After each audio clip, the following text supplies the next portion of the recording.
Bab 471, Ideologi Berbeda. Ini adalah pertama kalinya Liao mengenakan setelan kristal canggih yang dibuat di sektor bintang terbang. Rockman sebelumnya hanyalah sebuah peralatan sihir sipil yang ditujukan untuk orang-orang biasa yang memiliki sedikit kemampuan tempur meskipun telah diperkuat dan dimodifikasi. Material surgawi dan harta duniawi yang digunakannya serta kemampuan komputasi yang dimilikinya juga tidak istimewa. Sebaliknya, lengan 8 ini adalah sebuah kemewahan dari kota suci surgawi. Saat dia memakainya, dia merasakan mata air hangat membasahi kulitnya. Tidak ada sedikitpun hambatan dan kekakuan. Setelan kristal itu sepertinya telah menjadi kulit keduanya. Aliran informasi yang tak terhitung jumlahnya membanjiri otaknya. Sarafnya sepenuhnya tertambat pada kabel jas kristal. Ini luar biasa. Keunggulan dari Battle Suite dan Maintenance Suite telah digabungkan menjadi satu Crystal Suite. Tidak hanya membawa 16 kelompok model pemotong, terdapat juga 7 macam senjata semprot yang dapat memuntahkan energi spiritual dengan berbagai atribut. Bersama dengan mikroskop kristal yang dapat memperbesar gambar hingga 120.000 kali dan mikrocleaver yang terbuat dari kristal keras, saya dapat mengukir 100 susunan rune dalam 1 inci persegi. Lengan 8 ini memang merupakan pakaian perawatan yang luar biasa. Kecuali kurangnya tungku pemurnian, hampir semua peralatan yang diperlukan untuk tugas pemeliharaan dapat ditemukan di dalamnya. Ini sama dengan bengkel pemurnian berjalan. Desain struktur jas kristal, peralatan magis yang dibawanya, serta banyak informasi lainnya, dituangkan. Liao terpesona saat membacanya. Bibirnya melengkung karena kegembiraan. Namun, ketika dia melakukan gerakan paling dasar di dalam ruang pelatihan dengan mengenakan setelan 8 lengan, dia menemukan bahwa itu sangat aneh. Setelan 8 lengan tidak memberitahunya tentang semua yang dirasakannya. Sebaliknya, prosesor kristal mainframe dari setelan itu menyaring informasi yang sangat besar dan rumit itu sendiri dan menghitung lusinan rencana sesuai dengan situasi sebenarnya. Yang harus dia lakukan hanyalah memilih rencana terbaik dari daftar yang ditawarkan. Sebagai contoh, ketika dia akan berlari ke depan, jika dia mengenakan Mystic Skeleton Battle Suite, dia harus memperluas benang spiritualnya ke dalam setiap susunan rune kekuatan dan mengontrol arah setiap semburan, terkadang memerlukan sudut dengan akurasi 2 titik desimal. Namun, sekarang dia mengenakan 8 Arm, yang perlu dia lakukan hanyalah memikirkan, bergerak maju, dan memilih salah satu dari 97 pola bergerak maju. Level yang diaktifkan dari susunan power rune dan penyesuaian mikro dari semburan semuanya akan ditangani oleh prosesor kristal. Dalam kasus seperti itu, pengoperasian setelan kristal akan jauh lebih nyaman. Ia juga akan lebih lincah dalam pertarungan. Namun, independensi EXO sangat berkurang. Liao tidak menyukai perasaan itu. Dia berpikir bahwa jas kristal itu mengambil alih tugas yang tidak seharusnya. Liao lebih suka mengawasi setiap susunan rune dan setiap komponen pada setelan kristal secara langsung. Setelan kristal hanyalah sebuah platform peralatan sihir dan, yang terpenting, sebuah alat. Dia harus bertanggung jawab atas setiap detail pertempuran secara pribadi. Dalam kasus seperti itu, akan ada lebih banyak informasi yang perlu dia tangani, tapi informasi itu juga jauh lebih bebas. Dia bisa bertarung sesuka hatinya tanpa terikat oleh apapun. Ideologi pakaian kristal sektor bintang terbang telah berada pada jalur yang berbeda dari ideologi sektor asal surga sejak awal. Orang-orang di sini lebih mementingkan kinerja prosesor kristal. Ketika prosesor kristal memiliki kemampuan komputasi yang cukup, ia dapat dengan cepat menilai informasi, menyusun rencana taktik, dan mengoptimalkan pergerakan EXO. Hasilnya, pertarungan menjadi mudah dan lugas. Semua orang akan tahu apa yang mereka lakukan tanpa kesulitan apapun. Bahkan orang awam pun bisa memakai jas kristal dengan mudah. Bersama dengan kartu keterampilan, yang menyimpan keterampilan para ahli sebenarnya, setelan kristal akan memiliki strategi umum dan strategi pamungkas. Potensi kerusakannya juga cukup besar. Ini pasti karena lingkungan khusus dari sektor bintang terbang. Puing-puing perang ada di mana-mana di sektor bintang terbang. Ada banyak sekali jenis peralatan magis canggih dan prosesor kristal. Oleh karena itu, penggarap sektor ini dianugerahi prosesor kristal yang memiliki kemampuan komputasi luar biasa sejak awal. Bukan hal yang aneh jika mereka memusatkan perhatian pada prosesor kristal. Namun, dalam mode seperti itu, hampir tidak ada ruang bagi EXO untuk tampil sesuka hati. Mereka akan seperti boneka yang bersembunyi di balik jas kristal tanpa kreativitas apapun. Yang perlu mereka lakukan hanyalah memilih taktik yang berbeda dalam urutan yang tepat dan melepaskan keterampilan pada saat yang tepat. Memang nyaman, namun strategi yang dioptimalkan oleh prosesor kristal harus memiliki pola tertentu. Jika lawan mengetahui polanya, itu akan menjadi bencana. Semua jalan menuju ke surga. Liao tidak akan mengatakan bahwa ideologi sektor bintang terbang itu salah, tapi dia juga tidak terlalu menyukainya. Sebagai seorang pria yang tumbuh di kuburan peralatan magis, Liao menghargai keserbagunaan lebih dari apapun selama pertempuran. Bahkan skill yang sama akan disesuaikan dengan kondisi lingkungan dan musuh yang berbeda. Sebelum dia datang ke sini, Liao jarang menggunakan gerakan tetap. Seni pedang tornado guntur, ciptaannya sendiri hanyalah sebuah kondisi pikiran. Mengenai bagaimana tepatnya pedang itu harus ditebas pada saat tertentu, itu akan tergantung pada situasi sebenarnya. Oleh karena itu, Liao, yang dimanipulasi oleh 8 Arm, di tempat ini, selalu menentang pilihan jas kristal dan mencoba berjalan sesuai keinginannya. Di mata Lei Dalu, Li Yao tersandung secara tidak wajar dalam setelan kristal baru. Lei Dalu tidak melihat ada yang salah dengan hal itu. Sebaliknya, menurutnya itu adalah hal yang lumrah. Setelan 8 lengan adalah model canggih bahkan di kota suci surgawi. Masuk akal jika Li Yao gagal memahaminya dalam waktu sesingkat itu. Lei Dalu tersenyum. Ah Yao, aku juga membelikanmu 3 kartu keterampilan. Itu sudah dimasukkan ke dalam prosesor kristal. Selamat mencoba. Li Yao mengangguk. Dia melirik ke sudut kiri bawah berkas cahaya dan linglung sejenak. 1 kartu emas dan 2 kartu perak. Kartu keterampilan diklasifikasikan menjadi reguler, perak, emas, dan platinum. Kartu biasa menyimpan keterampilan dan pemikiran telepati dari penggarap tahap penyempurnaan dan memungkinkan pengguna untuk melakukan gerakan tahap penyempurnaan. Kartu perak dibuat dari penggarap panggung fondasi bangunan dan mencakup kemampuan panggung fondasi bangunan. Kartu emas disempurnakan oleh penggarap tahap formasi inti dan berisi gerakan mereka, yang bisa sangat merusak ketika dilakukan. Adapun kartu platinum, itu adalah perangkat pamungkas yang diproduksi oleh Naschen Soul Stage Cultivators. Ketika mereka dimasukkan ke dalam setelan kristal, EXO akan mampu menggunakan keterampilan tahap jiwa yang baru lahir. Tentu saja, untuk menggunakan kartu keterampilan tertentu, kemampuannya tidak boleh terlalu rendah. Kesenjangan antara EXO dan produsen kartu keterampilan tidak terlalu lebar. Orang awam hanya bisa menggunakan kartu biasa, penggarap tahap penyempurnaan dapat menggunakan kartu perak, penggarap tahap fondasi bangunan dapat menimbulkan kerusakan pada kartu emas, hanya penggarap tahap formasi inti yang cukup mampu menggunakan kartu platinum sesuka hati. Tapi sekarang, Lei Dalu telah menyiapkan 3 kartu keterampilan, 1 emas dan 2 perak lainnya. Jika setelan 8 lengan adalah hadiah atas kontribusi Li Yao dalam memperbaiki generator perisai spiritual dan membantu tanduk emas melarikan diri dari sabuk api redup, 3 kartu keterampilan itu akan menjadi bantuan yang terlalu besar baginya untuk dikembalikan. Li Yao memilih gerakan bernama Morning Glow Sabre Art dari kartu perak dan mengaktifkannya. Setelan 8 lengan segera dipercepat. Ratusan susunan rune tiba-tiba berkilauan. Lingkaran kecerahan mengelilingi lengan kanannya dalam bentuk spiral dan membentuk pedang yang mempesona di depan ujung jarinya. Kemudian, ia bergegas keluar dan mengenai sasaran logam di depan ruangan dengan brutal, meninggalkan retakan yang dalam. Li Yao diam-diam mengerutkan kening, tidak puas dengan hasilnya. Itu karena alasan yang sama. Sebagai EXO berpengalaman yang memiliki banyak pengalaman dalam bertarung, dia memiliki gaya dan prinsipnya sendiri dan tidak menyukai gagasan diperintahkan oleh setelan kristal. Oleh karena itu, ketika setelan kristal diaktifkan, tubuhnya secara tidak sadar menolak gerakan yang dipaksakan, membuat gerakannya tidak sesempurna yang seharusnya. Li Yao juga tidak saling berhadapan dengan kartu keterampilan. Menurutnya, untuk mengeluarkan damage yang maksimal dari suatu skill, seseorang harus benar-benar memahami inspirasi dan misteri dari skill tersebut, menganalisis sirkulasi energi spiritual dan model pemicunya, serta merekonstruksinya dengan cara yang paling sesuai untuk dirinya sendiri. Hanya dengan mempelajari suatu keterampilan sedemikian rupa seseorang dapat benar-benar memahaminya. Jika tidak, seseorang hanya akan meniru para ahlinya. Gerakan mereka mungkin sama, tapi inti sebenarnya dari skill tersebut telah hilang.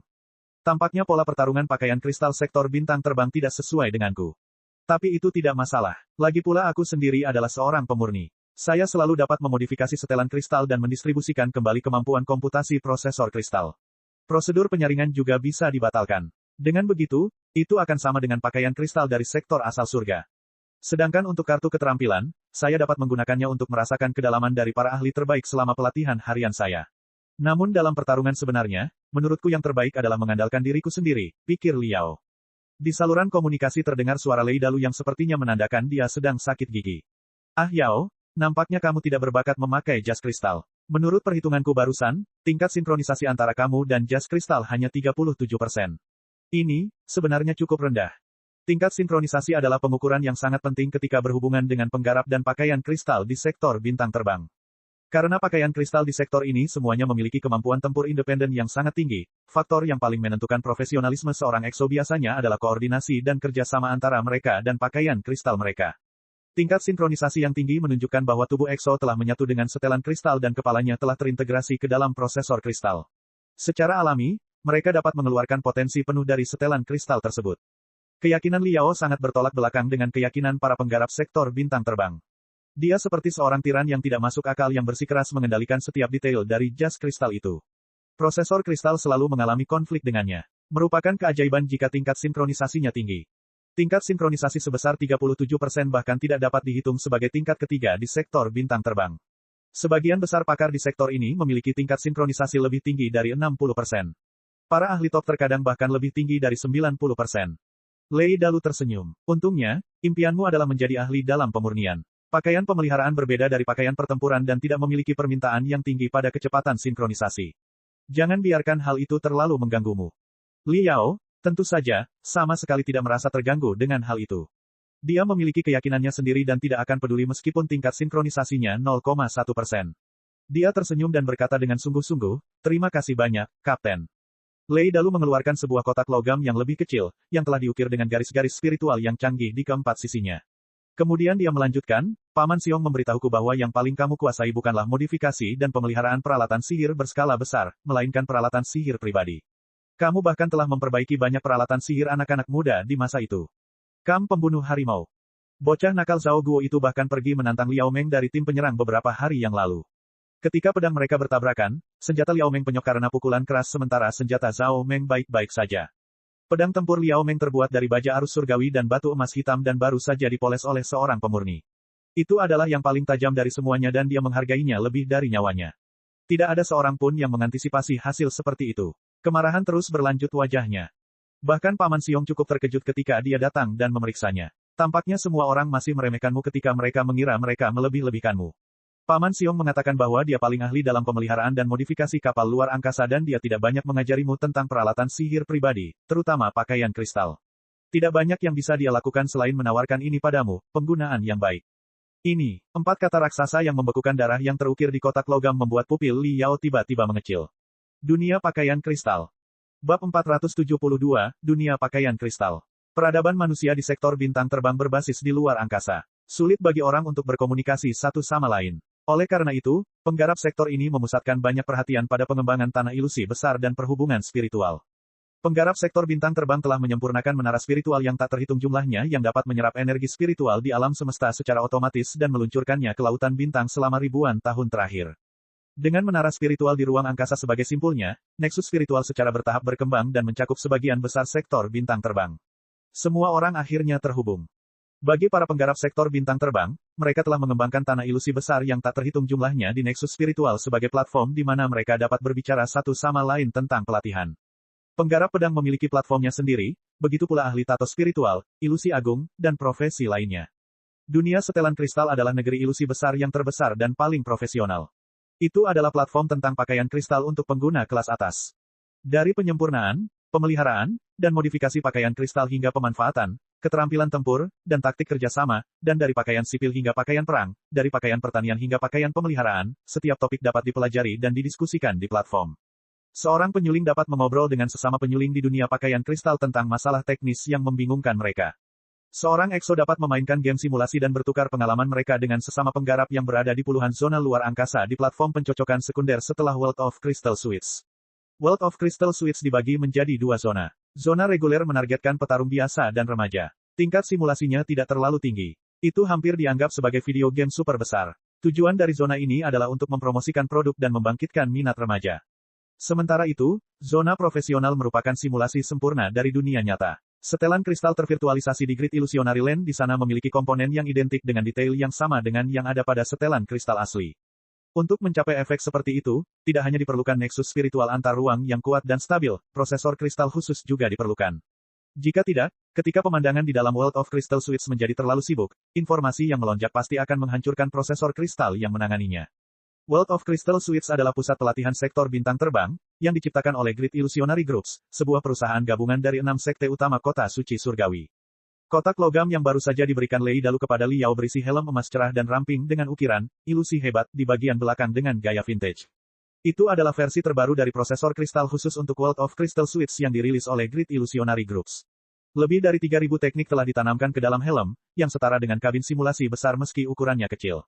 Li Yao sudah lama ingin merasakan dunia pakaian kristal sejak dia mengetahui keberadaan benda seperti itu. Namun, kemampuan komputasi prosesor kristalnya tidak cukup tinggi untuk memenuhi standar pemula. Selain itu, dia sibuk melakukan tugas pemeliharaan dan hampir tidak punya waktu untuk mempelajari apapun. Karena itu, dia sudah lama menundanya. Dia tidak menyangka Lei Dalu akan memberinya begitu banyak hadiah berharga hari ini. Dia sangat senang sehingga dia hampir tidak bisa berbicara. Ini adalah hadiah Paman Siong untukmu. Kamu harus berterima kasih padanya. Tapi menurutku, cara terbaik untuk mengungkapkan rasa terima kasihmu adalah dengan melatih dirimu dengan baik dan membuat namamu terkenal di antara para penyuling sektor bintang terbang. Selamat bersenang-senang. Saya pergi. Lei Dalu melambaikan tangannya dan meninggalkan ruang pelatihan nomor 1 sambil nyengir. Li Yao melepas 8 lengan dan menenangkan dirinya. Dia membaca dokumen dari chip giok di dekat helm dan mengisi kristal secukupnya sesuai instruksi sebelum dia memakai helm dengan lembut. Dengan pemikiran telepati, kesejukan memenuhi pelipisnya, dan kecerahan perak bersinar di depan matanya. Aliran cairan emas cerah mengalir keluar dari bagian bawah helm dan menutupi kulit di seluruh tubuh Li Yao tanpa meninggalkan celah sedikitpun. Dari luar, sepertinya dia diselimuti kepompong emas yang rapi. Sarafnya sepertinya terstimulasi oleh sesuatu. Mereka meluas dan menyatu dengan kecerahan emas melalui pori-porinya. Sua, negeri ilusi besar yang tak terbatas terbentang di depan mata Liao. Itu adalah lautan bintang yang dalam tempat banyak kapal luar angkasa terlibat dalam pertempuran sengit. Di kejauhan ada benteng bintang yang meledak secara glamor. Dengan mereka sebagai latar belakang, banyak penggarap yang mengamuk dan bertarung satu sama lain dengan sengit dalam pakaian kristal mereka. Percikan menyilaukan yang dihasilkan dari benturan peralatan sihir bahkan menutupi bintang-bintang yang bersinar. Setelan kristal yang diselimuti api menyala-nyala mendekat seperti bintang jatuh yang menempuh jarak ribuan kilometer dalam satu tarikan napas. Ia berhenti di atas Liao dan menatapnya tanpa gerakan apapun, dengan dua pedang berbentuk ular melengkung di tangannya. Meskipun dia sadar bahwa itu adalah negeri ilusi besar dan setelan kristal itu hanyalah pemikiran telepati tervirtualisasi dari prosesor kristal, Liao masih merasakan penindasan yang luar biasa. Aliran informasi mengalir ke otak Liao. Setelan kristal itu membuka mulutnya dan berkata, "Saya Jing, pemandu Anda. Saya akan menjawab semua pertanyaan Anda tentang dunia setelan kristal." Liao berkata, "Beri aku pengenalan singkat tentang dunia pakaian kristal." Di balik setelan kristal tersebut, puluhan benda langit yang berbeda segera bermunculan, termasuk planet, satelit, asteroid, nebula, pecahan dunia, dan sabuk batu. Setiap benda langit merupakan pintu masuk ke zona yang berbeda. Menurut pengenalan panduan, dunia pakaian kristal dibagi menjadi dua zona. Salah satunya adalah zona pemurnian yang disiapkan untuk penyulingan di mana semua pertanyaan tentang penyempurnaan pakaian kristal dapat didiskusikan. Bagian lainnya tentu saja adalah zona Exo. Exos dapat berbicara satu sama lain tentang taktik pakaian kristal atau bertarung satu sama lain di arena virtual. Di salah satu zona, terdapat subdivisi untuk sosialisasi dan operasi sebenarnya. Setiap penggarap yang masuk ke dunia pakaian kristal akan diberikan ruang mandiri dan bebas mengubahnya menjadi bengkel pemurnian atau ruang pelatihan sesuai keinginan mereka. Liao berpikir dalam hati, tampaknya dunia pakaian kristal mirip dengan perhubungan para penggarap dari sektor asal surga. Keduanya merupakan platform di mana pendatang baru dapat memperoleh pengetahuan dengan cepat dan para ahli dapat bertukar ide-ide terbaru mereka. Namun platform ini terlihat jauh lebih maju daripada Nexus Penggarap. Pemandu tersebut juga memberitahunya bahwa dunia pakaian kristal dibangun oleh 6 sekte besar untuk mempertahankan peradaban manusia di sektor bintang terbang dengan imbalan dukungan masyarakat umum. Sebagian besar biaya operasi ditanggung oleh 6 sekte besar. Oleh karena itu, kecuali biaya prosesor kristal khusus untuk memasuki dunia pakaian kristal, sebagian besar subjek dasar di dalamnya tidak dipungut biaya. Namun, jika seseorang memiliki permintaan khusus tertentu, seperti memperluas ruang independennya atau memanfaatkan dan mempelajari model terbaru dari pakaian kristal tertentu, mereka harus membayar sejumlah koin kristal. Koin kristal mudah didapat dengan menyumbangkan pengetahuan dan keterampilan seseorang. Dunia pakaian kristal adalah tempat di mana penggarap dapat menemukan dunia yang lebih besar dan bertukar pengetahuan, keterampilan, dan teknik orang lain dengan dunia mereka sendiri. Pada akhirnya, peradaban secara keseluruhan akan mengalami kemajuan, dan sektor bintang terbang akan menjadi tempat yang lebih maju dan sejahtera. Kamu telah masuk untuk pertama kalinya. Kamu dapat memasuki dunia pakaian kristal sebagai pengunjung, namun izin untuk pengunjung terbatas. Kamu tidak akan dapat memasuki forum lanjutan atau menonton video pertarungan para ahli top. Pemandu melanjutkan, Anda juga dapat mendaftarkan akun Anda sekarang dengan nama pengguna. Dengan algoritma kekacauan tercanggih yang dimiliki oleh kelompok ilusi besar, identitas Anda akan dijaga kerahasiaannya. Tak seorang pun akan dapat melacak akun Anda kembali kepada Anda melalui perhubungan rohani. Menurut penjelasan dari panduan ini, banyak tokoh besar di dunia nyata, seperti para tetua sekte besar di kota suci surgawi, profesor universitas terkenal, dan manajer proyek dari pusat setelan kristal, semuanya suka mengobrol dan berkomunikasi di dunia setelan kristal. Beberapa dari mereka sering mengemukakan teori-teori inovatif, dan beberapa lainnya berdebat dengan mereka dalam ketidaksepakatan. Kadang-kadang, keadaan menjadi sangat buruk ketika mereka saling mencaci maki tentang suatu teori.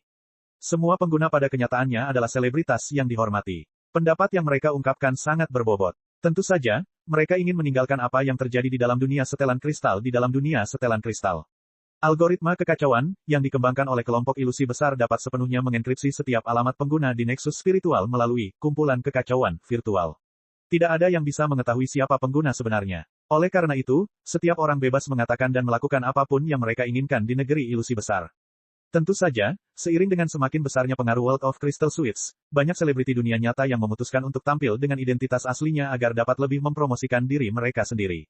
Apakah akan mengungkap siapa mereka atau tidak, sepenuhnya ditentukan oleh pengguna. Liao sangat ingin mempelajari teknik canggih pakaian kristal sektor bintang terbang. Tentu saja, dia tidak akan memilih mode pengunjung. Dia mendaftarkan akun baru.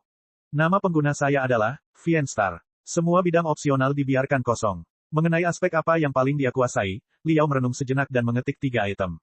Pemeliharaan dan modifikasi pakaian perang. Penyempurnaan perlengkapan sihir jarak dekat, terutama perlengkapan tipe pedang. Teori pemurnian klasik. Pemandu melanjutkan, Fienstar telah berhasil didaftarkan. Sekarang, akan diadakan tes untuk menentukan level Anda. Semua pengguna di World of Crystal Suites dibagi menjadi 6 level. Beberapa forum tingkat lanjut hanya terbuka untuk pengguna di atas level tertentu. Akan sangat disayangkan jika beberapa orang luar terus ikut campur ketika 2 profesor universitas sedang mendiskusikan masalah esoteris tentang susunan rune, bukan?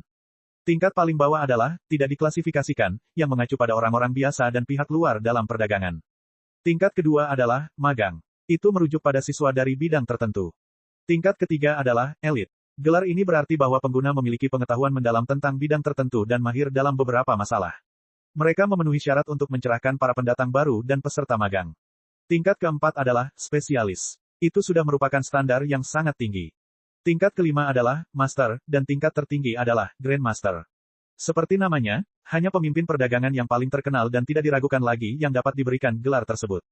Aliran informasi emas mengalir deras seperti hujan meteor. Sebutkan setidaknya 12 kegunaan rumput pahit hati menurut teori pemurnian klasik.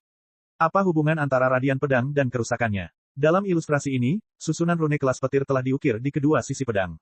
Bagaimana susunan rune diubah jika radian bilahnya sama? Derajat lebih tumpul. Ringkaslah prosedur anti-korosi pada pelat dada setelan kristal dan buatlah lapisan anti-korosi awal dengan perbandingan paling tepat dengan 7 bahan yang disediakan di sini. Apakah aerodinamika telah disebutkan dalam teori pemurnian klasik? Apa persamaan dan perbedaan antara pedang terbang kuno dan pedang modern dalam hal menukik? Usulkan 3 alasan mengapa pedang terbang kuno lebih baik daripada pedang modern.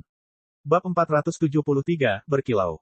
Pemandu ini mengajukan ratusan pertanyaan dalam satu tarikan napas. Kebanyakan darinya adalah teka-teki komprehensif yang berfokus pada pemeliharaan dan modifikasi pakaian kristal, penyempurnaan peralatan magis tipe pedang, dan teori pemurnian klasik. Itu sangat sulit. Meskipun jiwa Liao sangat besar, dia masih merasa lelah setelah menjawab semuanya. Pemandu itu terdiam untuk waktu yang lama. Celah pada setelan kristalnya berkilauan, menunjukkan bahwa ia menganalisis jawaban Liao dengan banyak kemampuan komputasi. Pada akhirnya, pemandu menjawab dengan nada memuji, jawaban Anda lengkap dan tepat, belum lagi kecepatan Anda juga luar biasa tinggi. Terbukti bahwa Anda memiliki pemahaman yang mendalam tentang 3 kategori yang dimaksud, sekarang diklasifikasikan ke dalam level spesialis. Khususnya mengenai teori pemurnian klasik, jawaban Anda sungguh mengesankan. Namun, kelompok ilusi besar tidak memiliki studi lebih dalam tentang teori pemurnian klasik, dan kami tidak dapat menjalankan penilaian inklusif terhadap kemampuan Anda dalam cara pemurnian klasik. Secara keseluruhan, kamu sekarang diklasifikasikan sebagai spesialis. Ini adalah level ketiga setelah Master dan Grandmaster. Dari semua pengguna World of Crystal Suites, spesialis berada di peringkat 10 teratas. Kamu sekarang berada di peringkat 10 teratas, bebas untuk bergabung dengan forum profesional tempat Anda dapat berkomunikasi dengan pakar lainnya. Jika Anda ingin naik ke level Master, Anda dapat mencoba mendapatkan lebih banyak koin kristal dengan menjawab pertanyaan, mengadakan kuliah terbuka, dan menerbitkan video tentang teori pemurnian terbaru. Kemudian, Anda dapat menukar koin kristal tersebut dengan keterampilan dan teori baru, yang dapat Anda pelajari untuk meningkatkan kemampuan Anda. Ketika Anda merasa bahwa kemampuan Anda telah melampaui ambang batas, Master, Anda dapat meminta penilaian baru kapan saja. Sistem telah menandai 3 bidang yang paling Anda kuasai di bawah nama pengguna Anda. Ketika pengguna lain mengajukan pertanyaan dalam kategori ini, pengingat akan dikirim ke ruang mandiri virtual Anda. Anda dapat membalasnya jika Anda merasa tahu yang benar menjawab. Nikmati dunia pakaian kristal, spesialis bintang iblis. Pemandu membungkuk dan membersihkan jalan menuju zona berbeda.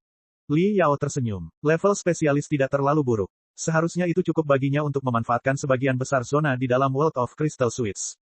Namun, Li Yao yakin bahwa, dalam hal pemurnian klasik, dia jauh melampaui level spesialis. Hanya saja tampaknya hampir tidak ada ahli sejati yang mahir dalam teori pemurnian klasik di dunia pakaian kristal, atau lebih tepatnya, seluruh sektor bintang terbang. Dengan kata lain, penyuling di tempat ini tidak memenuhi syarat untuk mengevaluasinya sama sekali. Dia adalah guru sejati dalam hal pemurnian klasik. Kesadaran Li Yao berubah menjadi seberkas cahaya dan melesat menuju nebula yang mempesona. Dunia pakaian kristal dibagi menjadi beberapa zona berbeda termasuk forum, tanya jawab, ceramah, dan debat. Saat pemikiran telepati Li Yao tiba, informasi terbaru dan paling panas dari semua zona mengalir ke arahnya seperti miliaran bintang. Hal pertama yang dia rasakan adalah pertanyaan yang sedang tren di zona tanya jawab.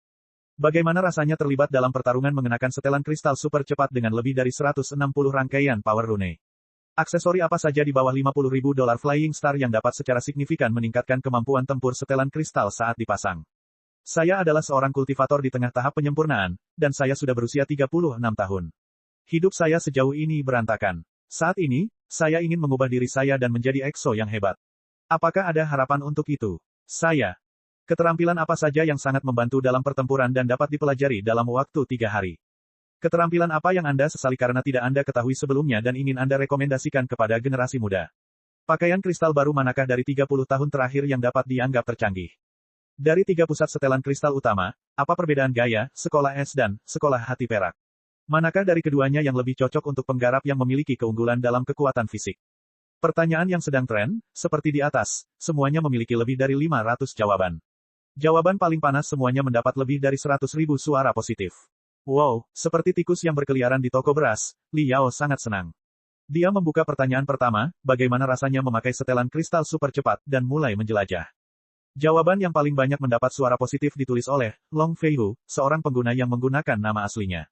Informasi pribadinya menunjukkan bahwa dia adalah seorang penggarap tahap formasi inti dengan lebih dari 70 tahun pengalaman dalam pakaian kristal dan bahwa dia sedang dalam 96 kemenangan beruntun di arena pedang surgawi. Liao samar-samar ingat bahwa dia pernah melihat nama Long Feihu di tempat lain. Bentuk hiburan dan olahraga paling populer di sektor bintang terbang adalah kompetisi pakaian kristal. Melalui kompetisi jas kristal, tidak hanya generasi muda yang didorong untuk meningkatkan keterampilannya, teknik jas kristal profesional juga akan disebarluaskan. Para ahli top mungkin terinspirasi satu sama lain dan menciptakan keterampilan dan kartu keterampilan yang lebih kuat sehingga kemampuan tempur peradaban secara keseluruhan dapat ditingkatkan. Oleh karena itu, perlombaan jas kristal bukan hanya sekedar hiburan atau olahraga, tetapi menyangkut kelangsungan hidup seluruh peradaban. Hasilnya, semua EXO yang berpartisipasi dalam kompetisi jas kristal sangat dihormati di sektor bintang terbang. Juara dari 5 arena besar masing-masing memiliki jutaan penggemar. Pengaruh mereka bahkan lebih tinggi dibandingkan para pemimpin beberapa sekte besar. Long Feihu adalah juara Heavenly Sword Arena, salah satu dari 5 arena utama. Dia telah menjadi pemain profesional selama lebih dari 40 tahun, dan pada saat itu, tingkat kemenangannya tetap di atas 85%.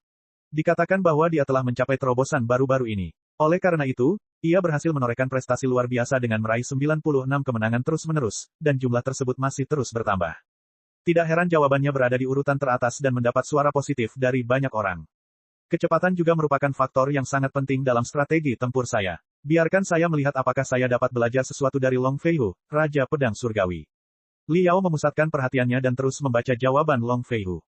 Terima kasih atas pertanyaannya. Saya Long Feihu. Saya yakin banyak teman di sini telah menonton video pertarungan saya dan tahu bahwa ketangkasan, kecepatan, dan tenggat waktu adalah kesukaan saya. Jadi, saya rasa saya memenuhi syarat untuk memberikan pendapat saya tentang pertanyaan itu. Long Feihu menguraikan topik mulai dari aerodinamika hingga ilusi, dari pakaian kristal yang umum terlihat yang berfokus pada kecepatan hingga modifikasi susunan power rune masing-masing, dan dari metode pelatihan yang harus diadopsi oleh Exos yang ingin meningkatkan kecepatannya hingga perawatannya, cedera umum selama sesi pelatihan. Artikelnya mendetail dan menyertakan banyak desain struktur 3D dan video. Itu solid dan meyakinkan. Pakar sektor bintang terbang ini pantas mendapatkan namanya. Ini adalah pengetahuan tingkat tinggi yang dia bicarakan.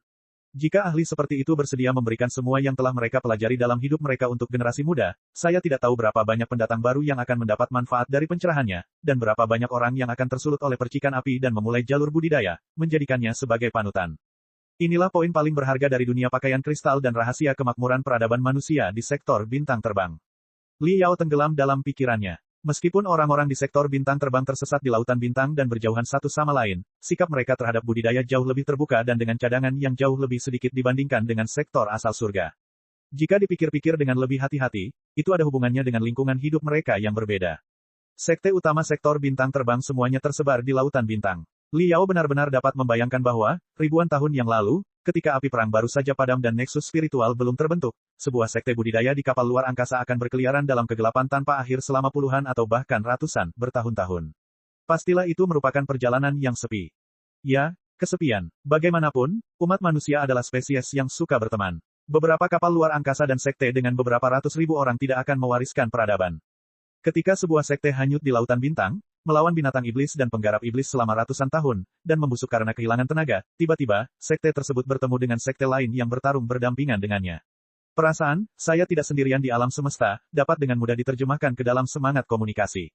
Bagaimanapun, alam semesta adalah tempat yang terlalu gelap. Manusia terlalu remeh, seperti secercah cahaya saat terpisah. Hanya ketika mereka berkumpul, kilauan itu dapat dikumpulkan menjadi api yang berkobar untuk mengusir kegelapan dan menerangi lautan bintang. Sekte budidaya yang menyimpan segalanya untuk diri mereka sendiri dan menolak berkomunikasi dengan sekte lain pasti telah dilahap oleh kegelapan dan menghilang di sungai waktu. Namun, mengapa manusia di sektor bintang terbang tidak hidup di planet? Liao telah mempelajari file-file sektor bintang terbang sebelumnya dan menyadari bahwa beberapa planet memiliki udara yang dapat bernapas. Meskipun lingkungan di permukaan planet tersebut tidak terlalu mendukung, mengingat teknologi di sektor tersebut cukup maju untuk mengosongkan dan membangun kembali asteroid, seharusnya tidak menjadi masalah untuk membentuk kembali beberapa area di planet tersebut dan membangun pemukiman di sana. Banyak file yang hanya mengatakan bahwa planet-planet tersebut dihuni oleh orang-orang barbar yang sangat memusuhi penghuni luar angkasa. Lalu, dari mana asal mula orang barbar? Kok bisa memusuhi penghuni luar angkasa padahal sama-sama manusia? Apakah ada penggarap di antara orang-orang barbar? Bagaimana pusat peradaban berpindah dari planet ke luar angkasa? Tampaknya ada banyak rahasia yang terkubur dalam sejarah sektor bintang terbang yang tidak dapat ditemukan dengan mudah. Liao memusatkan perhatiannya dan meninggalkan kecurigaannya. Kemudian dia memperbarui jawaban Long Feihu. Di dunia setelan kristal, pengguna dapat mengekspresikan pendapat mereka tentang suatu jawaban dengan memberi suara positif atau negatif. Namun, meskipun upvoting atau downvoting pertama gratis, upvoting atau downvoting tambahan dikenakan biaya 1 koin kristal setiap kali. Sedemikian rupa, jawaban yang lebih berharga akan muncul dengan mudah. Orang-orang yang mengoceh akan tenggelam secara otomatis ketika ada banyak suara negatif dan berhenti membuang-buang waktu semua orang. Liao memusatkan perhatiannya dan membaca lusinan pertanyaan lainnya. Serunya kegirangan, seperti orang yang ditawari seember air bersih setelah berjuang di gurun selama seminggu penuh. Setelah dia meninggalkan zona tanya jawab, dia menemukan bahwa zona lain juga cukup menarik dengan caranya masing-masing.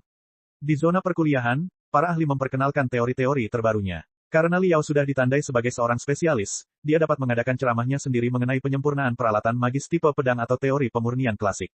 Setiap pengguna yang mengikuti kuliah harus membayar koin kristal saat masuk. Di zona perdebatan, banyak pengguna yang saling menuduh dan menyerang. Asap yang tak terlihat sepertinya bermunculan dari medan perang mereka. Yang paling menarik adalah pertarungan antara tim debat Flying Star University dan Heavenly Saint Institute mengenai topik yang dibahas dengan baik tentang, apakah peralatan sihir jarak jauh lebih kuat daripada peralatan sihir jarak dekat atau sebaliknya. Pertanyaan tidak praktis seperti itu telah diperdebatkan oleh banyak penggarap selama ratusan tahun. Jelas bahwa tidak ada jawaban yang benar. Namun, topik ini sering dipilih oleh para siswa muda untuk membangun kemampuan berpikir kritis mereka. Flying Star University dan Heavenly Saint Institute adalah dua institusi akademis terbaik di sektor Flying Star. Universitas Flying Star terutama merekrut para jenius muda dari seluruh sektor Flying Star dan di luar kota suci surgawi dan lebih menghargai pemasyarakatan. Lembaga suci surgawi hanya merekrut keturunan penggarap di dalam kota suci surgawi dan lebih fokus pada meritokrasi. Kedua perguruan tinggi tersebut telah bersaing satu sama lain selama ratusan tahun tanpa pemenang yang jelas, namun mereka telah tertinggal ratusan tahun cahaya dari semua universitas lainnya. Liao melirik pendahuluan dan memperhatikan bahwa aturan debatnya cukup istimewa. Ada 2 pertandingan berturut-turut. Di game pertama, Flying Star University berada di sisi pro peralatan sihir jarak dekat. Tapi setelah 1 jam perdebatan sengit dan 10 menit istirahat, tim yang sama dengan anggota yang sama akan mendukung peralatan sihir jarak jauh di game kedua. Kedua pihak harus menjelaskan dari kedua sudut pandang. Aturan seperti itu memang rumit, tapi saya menyukainya. Liao sangat tertarik dan masuk untuk menonton pertandingan. Sebagai seorang spesialis, dia dianggap semacam inspektur ketika dia datang untuk menonton pertandingan debat antar mahasiswa, dan oleh karena itu tidak perlu membayar apapun. Bab 474, Ahli Pedang Terbang. Dikelilingi oleh tanah ilusi besar yang hidup, Liao merasa bahwa dia benar-benar duduk di tengah-tengah aula yang indah menyaksikan 8 mahasiswa berdebat satu sama lain. Meskipun pemahaman mereka tentang banyak teori masih belum matang, imajinasi berani yang hanya dimiliki oleh para pemuda masih mengejutkan Liao dan mengajarinya banyak perspektif berpikir baru. Universitas Bintang Terbang, Institut Suci Surgawi. Tingkat akademik kedua perguruan tinggi tersebut meninggalkan kesan mendalam pada Liao. Jika dia bisa masuk salah satu dari 2 perguruan tinggi terbaik, pelatihannya di masa depan pasti akan mendapat banyak manfaat.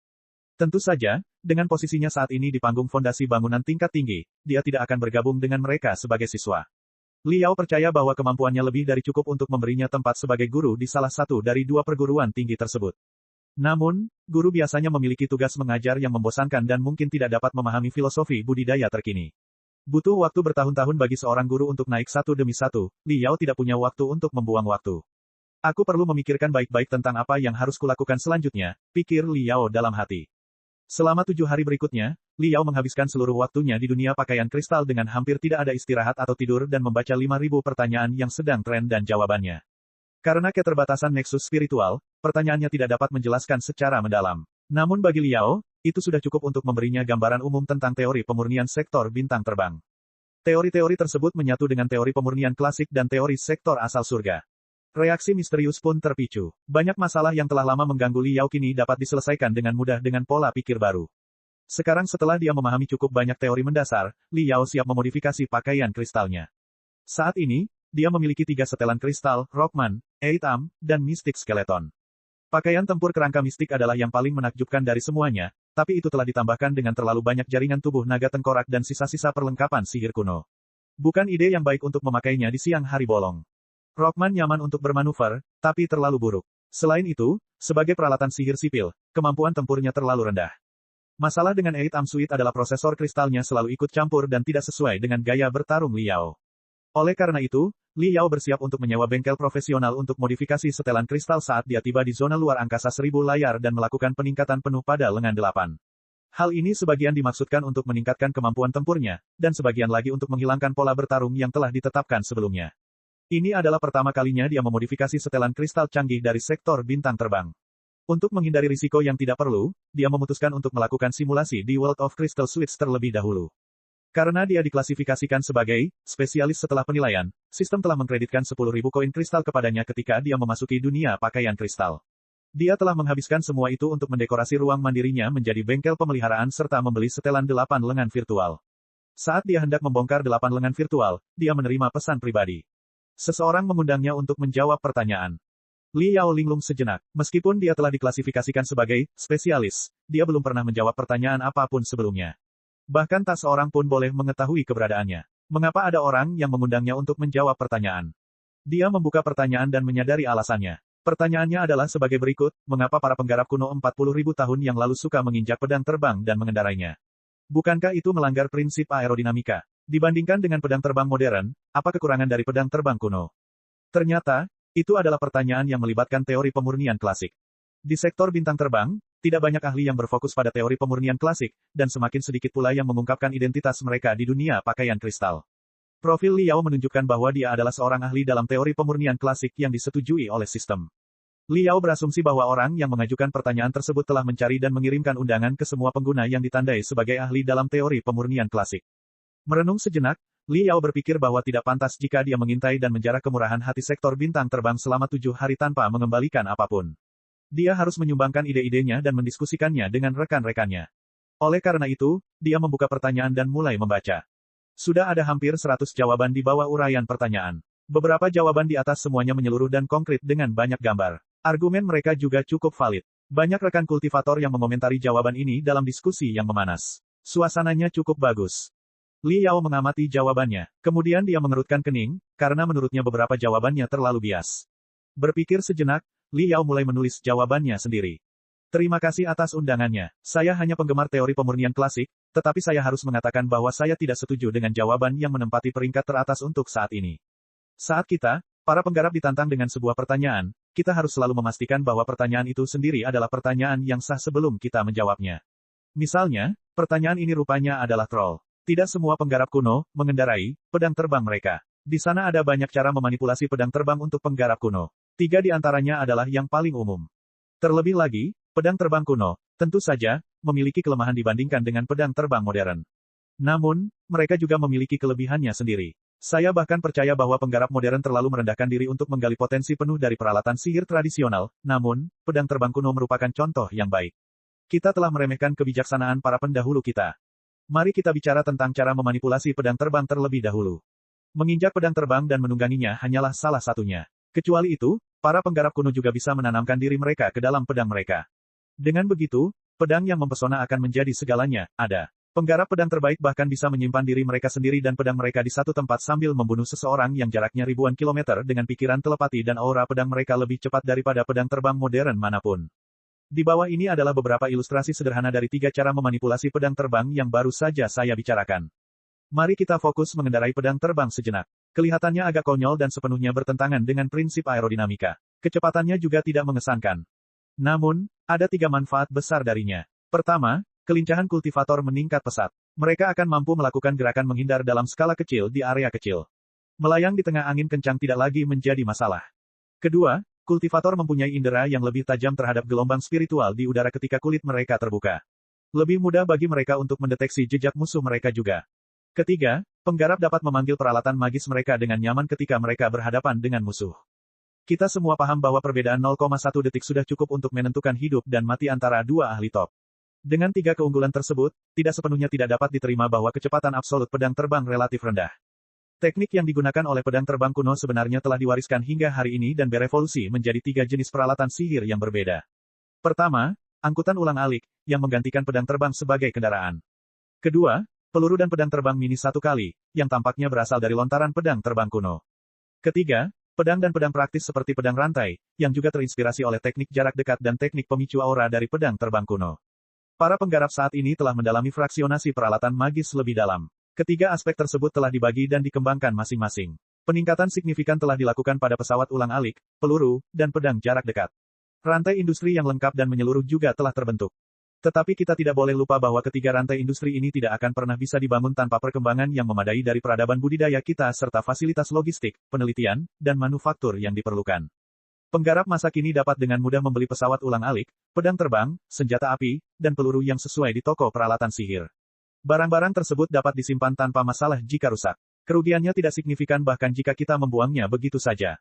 Namun, di zaman kuno, ketika seorang penggarap berjalan di hutan belantara, mereka tidak memiliki akses terhadap persediaan apapun, juga tidak memiliki tempat untuk memperbaiki peralatan sihir mereka. Jika mereka mengendarai pesawat ulang-alik dengan pedang rantai dan senjata di tangan, daya tembak mereka pasti akan jauh lebih tinggi. Tapi bagaimana jika mereka dipatahkan? Oleh karena itu, para penggarap kuno hanya bisa menggabungkan semua teknik yang berguna ke dalam satu pedang terbang dan mencoba menyederhanakannya sampai pada titik di mana pedang itu terlihat kasar dan lusuh. Tapi selama pedang terbang itu kokoh, dan nyaman, itu akan menjadi hal yang baik, cukup untuk seorang penggarap kuno yang sedang dalam perjalanan yang membosankan di hutan belantara. Kami, para penggarap modern cukup beruntung. Kami memiliki masyarakat yang stabil, sekte-sekte budidaya yang berpikiran terbuka, sesama penggarap yang memiliki keyakinan yang sama, produsen peralatan sihir profesional, dan perhubungan spiritual yang ada di mana-mana. Oleh karena itu, pedang terbang kami, serta senjata sihir lainnya peralatan, dapat berevolusi, dan berevolusi. Penggarap kuno tidak memiliki semua ini. Seringkali, mereka seperti pelaut yang sendirian di lautan yang bergelombang. Untuk memenuhi kebutuhan mereka untuk bertahan hidup, pedang terbang mereka ditakdirkan untuk menjadi lebih primitif. Meski begitu, masih cukup banyak desain luar biasa pada pedang terbang kuno yang patut kita perhatikan. Misalnya, Demon Beater, pedang yang disempurnakan oleh Blood Wolf Sect, mengadopsi desain bermata tiga yang menarik. Saya hampir tidak pernah melihat desain serupa pada pedang terbang modern. Ini adalah ilustrasi sederhana dari Demon Beater. Lihatlah jika Anda tertarik. Pikiran telepati Liao berpacu seperti kuda jantan yang berlari kencang. Dia merasa sulit untuk berhenti ketika dia mulai menulis, dan baru lebih dari setengah jam kemudian, ketika dia telah menulis ratusan ribu kata yang menggambarkan lebih dari 10 pedang terbang kuno dan menggambar lebih dari 30 susunan rune kuno, barulah dia menyelesaikan tugasnya dan merasa puas. Dia menghela nafas panjang dalam kepuasan dan menyerahkan jawabannya. Kemudian, dia mengingatnya dan memasuki ruang pribadinya untuk memodifikasi setelan 8 lengan. Cao Le, bangunlah, wajahmu telah ditampar. Ayah, jawaban ini memang masuk akal dan persuasif. Kamu telah dimarahi dan dibakar. Hahaha, kasihan sekali pipimu. Di dalam asrama Departemen Pedang Terbang Universitas Flying Star, salah satu dari dua perguruan tinggi terbaik di sektor bintang terbang, seorang anak laki-laki gemuk sedang meringis pada teman sekamarnya di tempat tidur. Cao Le menguap dan melepas prosesor kristal khusus yang dikenakan di kepala. Dia mengedipkan mata merahnya dan menjawab, dengan tidak terlalu gembira, Fatih Sun, jangan membuat keributan. Aku sedang menonton pertandingan. Long Feihu telah mengamankan kemenangan ke-97. Sungguh luar biasa. Cao Le adalah murid teladan sektor bintang terbang dan menganggap dirinya ahli dalam pedang terbang. Karena Long Feihu, juara arena pedang surgawi, selalu menggunakan pedang terbang super besar sebagai senjatanya, dia telah menjadi penggemar beratnya dan tidak akan melewatkan pertandingan apapun. Kamu masih berminat untuk siaran langsung? Si gendut mengedipkan mata. Kamu menyebut dirimu ahli pedang terbang, namun jawaban yang kamu publikasikan di Nexus kemarin, jawaban yang menggambarkan perbandingan antara pedang terbang kuno dan yang modern, telah dikalahkan. Aduh, aku belum pernah melihat kegagalan yang lebih memalukan. Apa? Mata Cao Le terbuka lebar. Kemerahan di matanya hilang semua. Dia melompat seperti pedang terbang yang baru saja terhunus. Bab 475, siapakah kamu? Memasuki dunia setelan kristal dan mengklik pertanyaan yang baru-baru ini dia jawab, Cao Le segera menemukan bahwa jawaban baru telah melampaui jawabannya, yang sebelumnya mendapat suara positif dan komentar terbanyak. Siapa yang menulis jawaban ini? Itu pasti Flukdup yang lain. Makanya banyak sekali yang berkomentar. Biarkan saya melihat argumen apa yang Anda miliki. Cao Le baru saja membuka jawabannya ketika dia mencemooh dengan jijik, dia tidak tahu bahwa jawabannya ditulis oleh seorang tradisionalis. Ketika sistem budidaya modern baru saja didirikan, banyak orang yang memuja teori budidaya kuno. Mereka berpendapat bahwa, semakin tua sebuah teori, semakin klasik teori tersebut, dan semakin lama suatu peralatan sihir ada, semakin kuat pula teori tersebut. Bahkan kain cuci 40.000 tahun yang lalu jauh lebih baik daripada baju besi modern. Orang-orang yang beriman seperti ini dikenal dengan sebutan tradisionalis. Namun, seiring dengan meluasnya dan terkonsolidasinya sistem budidaya modern, landasan teori-teori modern pun semakin tinggi. Bersama dengan pencapaian luar biasa dari Star Ocean Imperium, para penggarap modern kini cukup percaya diri untuk percaya bahwa budidaya mengalami kemajuan seiring dengan bergulirnya roda waktu. Yang baru selalu lebih baik adalah hukum alam. Hampir tidak ada satupun tradisionalis di antara para penggarap saat ini. Dia tidak mengantisipasi bahwa dia akan tiba-tiba bertemu dengan seseorang entah dari mana. Cao Le membuka profil bintang iblis ini dan terkejut bahwa orang itu diklasifikasikan sebagai spesialis yang bakatnya dalam teori pemurnian klasik didukung oleh sistem. Tampaknya pria itu tidak mudah untuk dihadapi. Fienstar, siapa kamu sebenarnya? Apakah Anda salah satu ahli dari 3 pusat setelan kristal utama atau 6 sekte besar? Saya tidak peduli siapa Anda. Anda berani memanggil nama saya dan mengkritik saya. Sekarang tunggu saja untuk disembelih. Cao Le mendengus dan mulai membaca jawaban Fienstar dengan santai. Wajahnya menjadi semakin serius saat dia melanjutkan. Semakin banyak baris yang dia baca, semakin pucat wajahnya. Senyuman dingin di sudut mulutnya telah hilang, namun keringat dingin di keningnya mengucur. Pada akhirnya, bibirnya bergetar. Cao Le, bagaimana? Pria itu cukup menarik dan bukan sembarang tradisionalis, kan? Bocah gendut itu menyeringai. Dia memang punya tipu muslihat jahat. Wajah Cao Le muram. Soliditas latar belakang teoretis Fienstar, kedalaman pengetahuannya tentang teori pemurnian klasik, dan kealamian kombinasi seni pemurnian kuno dan modern semuanya memberinya tekanan yang luar biasa. Ia merasa dihadapkan pada lautan yang tak terukur. Dia tidak tahu harus mulai dari mana meskipun dia ingin membantah. Cepat panggil semua saudara kita. Kali ini kita bertemu dengan seorang ahli. Mari kita cari celah jawabannya bersama-sama. Cao Le menamparkan meja dan menggertakkan giginya. Bagaimanapun, aku akan mempengaruhi pria itu hari ini. Li Yao sedang berkonsentrasi membongkar setelan 8 lengan di ruang independennya. Pakaian pemeliharaan tersebut pantas menjadi mahakarya, sekolah hati perak, salah satu dari 3 pusat pakaian kristal di kota suci surgawi. Tak hanya tampilannya yang sempurna, desain internalnya pun semakin mengejutkan. Setelah cangkangnya dibuka, orang tidak dapat melihat apapun selain komponen berkilauan di dalam setelan itu yang menyatu sempurna seperti bagian-bagian jam tangan. Itu seperti karya seni yang paling cemerlang. Li Yao benar-benar terpesona olehnya. Dia berdiam di dalamnya selama 5 jam sebelum dia memahami struktur internal setelan kristal. Dia hendak menyusun rencana modifikasi sesuai spesifikasinya sendiri ketika tiba-tiba dia menerima beberapa pemberitahuan. Ada yang menulis komentar panjang tentang jawabanku. Li Yao tersenyum. Perdebatan seperti itu merupakan salah satu cara komunikasi antar sesama penggarap dan akan sangat bermanfaat untuk pelatihan. Tentu saja dia cukup antusias. Dia mengklik jawabannya sendiri dan menemukan sudah ada ratusan komentar. Seseorang memanggilnya, Master, sementara mereka bertanya dari sekte mana Li Yao berasal dan bagaimana dia bisa belajar begitu banyak pengetahuan tentang teori pemurnian klasik. Seseorang menunjukkan permasalahan dalam ilustrasinya dan membuktikan argumennya dengan memberikan ilustrasi baru. Tentu saja, beberapa orang lain hanya membencinya dan menuduhnya sebagai seorang tradisionalis yang keras kepala, yang hampir membuatnya tertawa terbahak-bahak. Li Yao membalas komentar yang membahas jawabannya dengan serius dan hanya mengabaikan makiannya. Kemudian, dia memperhatikan bahwa, Smiley Sword, penulis jawaban yang sebelumnya menempati peringkat teratas, telah menulis ulasan panjang lainnya yang terdiri dari hampir 10.000 kata untuk menyangkal hipotesisnya. Li Yao membacanya dengan hati-hati dan merasa bahwa, meskipun tinjauan panjang itu bias, berlebihan dan emosional, beberapa poin yang terkandung di dalamnya layak untuk dipertimbangkan. Setelah merenung sejenak, ia segera menanggapi review tersebut sambil merenungkan rencana modifikasi, Eitam. Dibalas. Fienstar telah melakukan serangan balik. Buka, ulasan panjang ini adalah kebijaksanaan kolektif dari Six Sword Masters of Flying Star University. Mari kita lihat apa yang orang itu katakan. Di dalam asrama Flying Star University, lebih dari 10 mahasiswa berdesakan di dalamnya. Semua orang menjulurkan kepala dan melihat ke arah sinar raksasa. Keenam siswa di tengah tersipu karena kegirangan. Namun saat mereka membaca lebih lanjut, keringat dingin mengucur di dahi mereka seperti yang terjadi pada Cao Le tadi, hingga akhirnya mereka seperti basah kuyup oleh hujan lebat. Tidak mungkin. Algoritma keilahian Kuali Giok memiliki variasi sedemikian rupa sehingga dapat dikombinasikan dengan sempurna dengan susunan rune prasasti emas menyelam langit dari 45.000 tahun yang lalu. Teknik mengasah pengikat benang. Apa itu? Dapat meningkatkan ketajaman pedang terbang lebih dari 1% secara instan. Apakah kamu bercanda? Aku hanya membaca nama dari 3 pedang terbang kuno dalam kepingan batu giok sebelumnya dan aku bahkan tidak sempat melihat fotonya, apalagi struktur internalnya. Tapi pria itu membicarakannya begitu dengan meyakinkan bahwa dia sepertinya menggunakan pedang itu secara langsung. Dia tidak hanya menggunakannya secara langsung, dia juga bisa memperbaikinya. Apakah kamu serius? Beberapa siswa yang mengambil jurusan pedang terbang semuanya saling memandang dengan bingung. Dihadapkan pada jawaban rincin Li Yao, yang penuh dengan algoritma, rumus, dan desain struktural, mereka berubah dari ayam jantan yang sombong menjadi ayam yang sakit dan benar-benar kehilangan semangat bertarung. Mereka benar-benar yakin. Hei, apakah Fienstar ini seorang profesor dari universitas?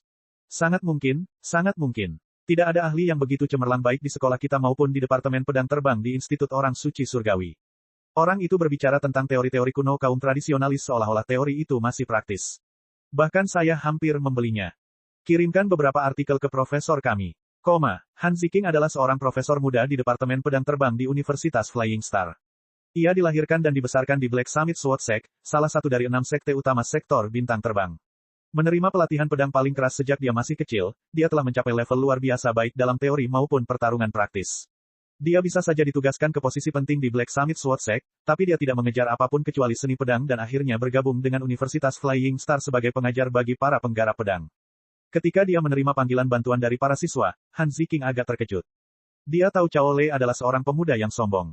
Namun, hari ini, muridnya tampak frustrasi, seolah-olah seseorang baru saja melakukan tindakan biadab terhadapnya. Anehnya, Han Ziking mengklik tautan spiritual yang dikirimkan para siswa kepadanya dan masuk ke dunia pakaian kristal. Li Yao menggosok tangannya dan bersiul. Dia baru saja menyelesaikan rencana modifikasi ke-12 untuk Eitam, ketika dia menerima pemberitahuan baru.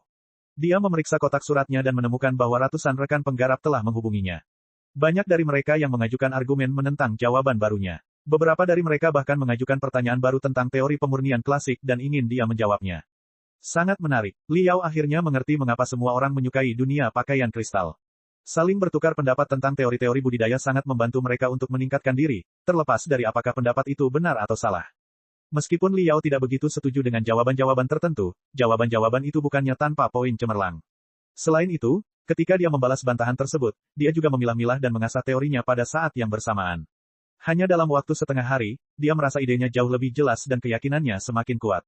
Sepertinya saya harus lebih menjadi penulis daripada pembaca. Dengan memberikan lebih banyak jawaban dan lebih sering berkomunikasi dengan sesama penggarap sektor bintang terbang, saya dapat meningkatkan kemampuan saya lebih cepat. Li Yao membuka peringkat ulasan di posisi teratas. Dia dapat dengan mudah mengatakan bahwa ulasan tersebut memiliki tingkat yang jauh lebih tinggi daripada ulasan sebelumnya. Pendiriannya lebih objektif, penulisannya lebih teknis, dan datanya lebih lengkap. Tinjauan tersebut mengakui keunggulan pedang terbang kuno yang awalnya ia usulkan, kemudian beralih ke perspektif yang berbeda dan meremehkan landasan yang menjadi dasar teorinya. Pakar lain, Li Yao sangat senang dan hati-hati membaca ulasan tersebut sementara dia meningkatkan kemampuan komputasinya secara maksimal, merenungkan gagasan yang diajukan oleh ulasan tersebut. Han Ziking tercengang dan tidak bisa mempercayai matanya. Kasus-kasus yang ia susun rapi dengan berbagai referensi selama 3 jam banyak yang terbantahkan. Dan baru 1 jam berlalu sejak dia mengirimkan ulasannya. Itu berarti lawannya telah menulis balasan dalam waktu sekitar setengah jam dengan santai dan menyatakan kegagalannya dengan fakta yang tidak dapat disangkal. Susunan rune kuno dan garis spiritual yang ditawarkan lawannya belum pernah terdengar sebelumnya. Tapi setelah dia menggambar rune dengan energi spiritualnya dan melakukan ekstrapolasi, dia menemukan bahwa energi spiritual berfungsi dengan lancar di dalam rune dan mereka memiliki efek yang sesuai dengan apa yang diklaim pihak lain. Lawannya juga menyarankan banyak metode untuk menyempurnakan pedang terbang dan material surgawi dan harta karun bumi serta logam langka yang bisa ditambahkan, yang juga belum pernah dia dengar. Namun pengobatan tersebut berhasil memperbaiki kelemahan banyak pedang terbang kuno. Mungkinkah dia salah satu profesor di departemen itu? Tidak mungkin. Han Ziking berpikir keras untuk waktu yang lama tetapi gagal untuk mengetahui profesor mana di departemen tersebut yang memiliki pemahaman mendalam tentang teori pemurnian klasik. Tapi yang aneh adalah, meskipun pengetahuan lawannya tentang teori pemurnian klasik sangat luar biasa, pria tersebut tampaknya kurang terpelajar dalam hal teori pemurnian modern dan hanya setara dengannya. Tampaknya dia adalah seorang ahli yang berspesialisasi dalam teori pemurnian klasik. Guru tak dikenal memang ada di mana-mana di lautan bintang. Han Ziking benar-benar terkesan. Dia berpikir sejenak dan mengirimkan tautan spiritual dari pertanyaan tersebut kepada profesor terkenal lainnya dari Departemen Pedang Terbang dengan hormat. Bab 476, Zona Pencocokan. Tingkat budidaya sektor bintang terbang memang mengesankan. Hanya beberapa netizen acak saja sudah cukup untuk menemukan begitu banyak celah dalam jawabanku. Sepertinya aku belum berpikir cukup matang. Li Yao cukup terkejut. Dia tidak mempunyai kebiasaan memeriksa profil orang lain, tetapi jika dia melakukannya, dia akan tahu bahwa ulasan yang dia baca saat ini ditulis bukan oleh netizen biasa, bukan oleh profesor universitas muda, tetapi oleh orang-orang besar di jurusan, institusi akademis. Namun, sehubungan dengan metodologi pemurnian klasik, Li Yao tidak hanya memiliki pengetahuan yang melimpah, ia juga memiliki banyak pengalaman langsung. Tak seorang pun di seluruh alam semesta yang bisa menandinginya. Keyakinannya telah terbentuk dan diyakini dengan kuat sejak lama, dan tidak ada orang yang bisa dengan mudah membujuknya untuk keluar dari keyakinan tersebut. Kali ini, Li Yao memusatkan perhatian penuhnya dan berpikir dengan hati-hati selama lebih dari setengah jam sebelum akhirnya dia mulai menulis jawaban terperinci atas beberapa pertanyaan yang telah ditunjukkan oleh rekan-rekan penggarapnya. Desain struktural dari berbagai jenis pedang terbang, diagram alur energi spiritual, analisis terperinci dari susunan rune tertentu, dan sebagainya dijelaskan dengan sangat cermat sehingga hampir cukup bagi Li Yao untuk menerbitkan buku dengan mereka sebagai isinya. Dia baru saja menyelesaikan satu balasan ketika orang lain menawarkan ulasan baru. Itu memberinya perasaan bahwa banyak ahli yang melonjak seperti air pasang dan menantangnya satu demi satu, yang masing-masing lebih kuat dari yang terakhir. Pertanyaan yang mereka ajukan juga semakin rumit. Dia mendapati dirinya seringkali tidak siap. Lambat laun, Li Yao merasa itu terlalu berat baginya. Dia merenungkan dirinya sendiri sambil menjawab. Kemudian ia menyadari bahwa orang-orang tersebut tidak salah mengenai kekurangan-kekurangan tertentu dalam teorinya, yang ternyata perlu disaring dan disempurnakan lebih lanjut. Para ahli baru tidak hanya menanyainya. Untuk membuktikan keunggulan pedang terbang modern, mereka juga berbagi banyak bahan dan data asli dengan Li Yao. Dari pengetahuan Li Yao, dia dapat dengan mudah mengatakan bahwa itu semua adalah arsip tangan pertama yang sangat berharga dan dia akan mendapatkan banyak manfaat darinya.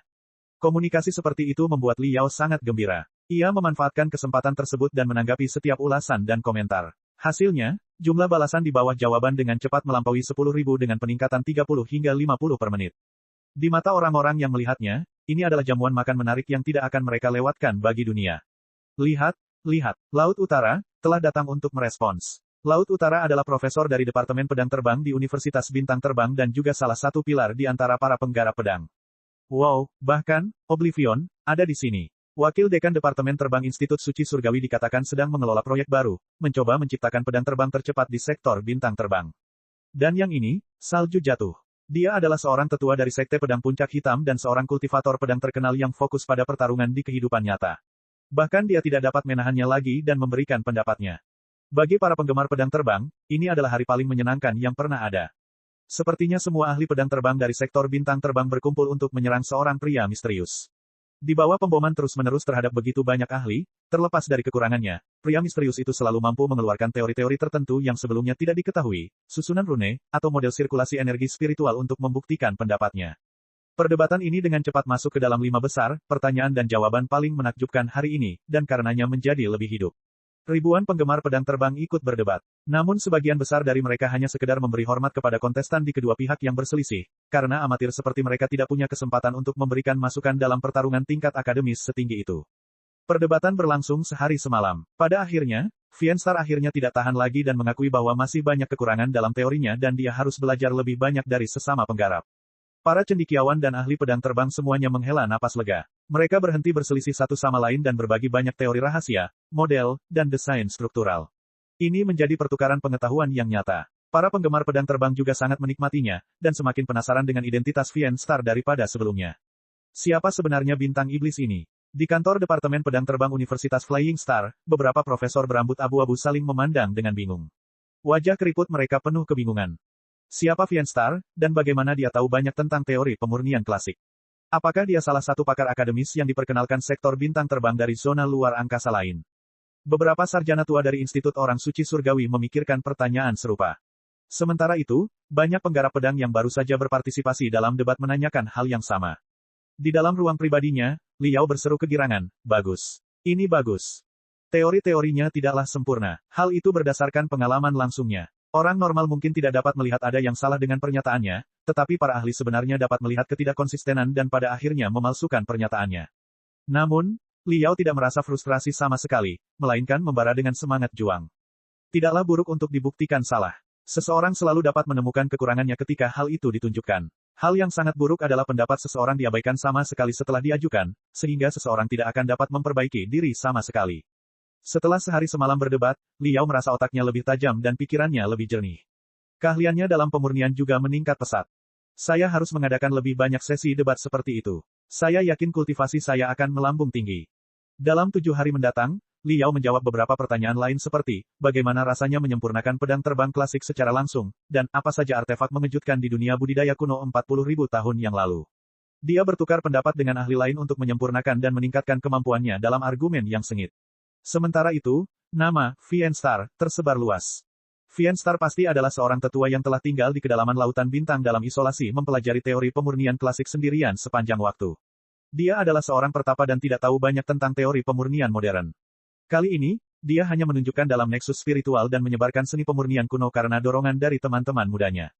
Banyak penggemar yang berspekulasi seperti itu. Mereka membayangkan gambaran seperti itu di benak mereka, pakaian linen, sepatu rumput, rambut putih panjang, wajah serius, mata dalam, dan pedang panjang perunggu antik yang tergantung di pinggang.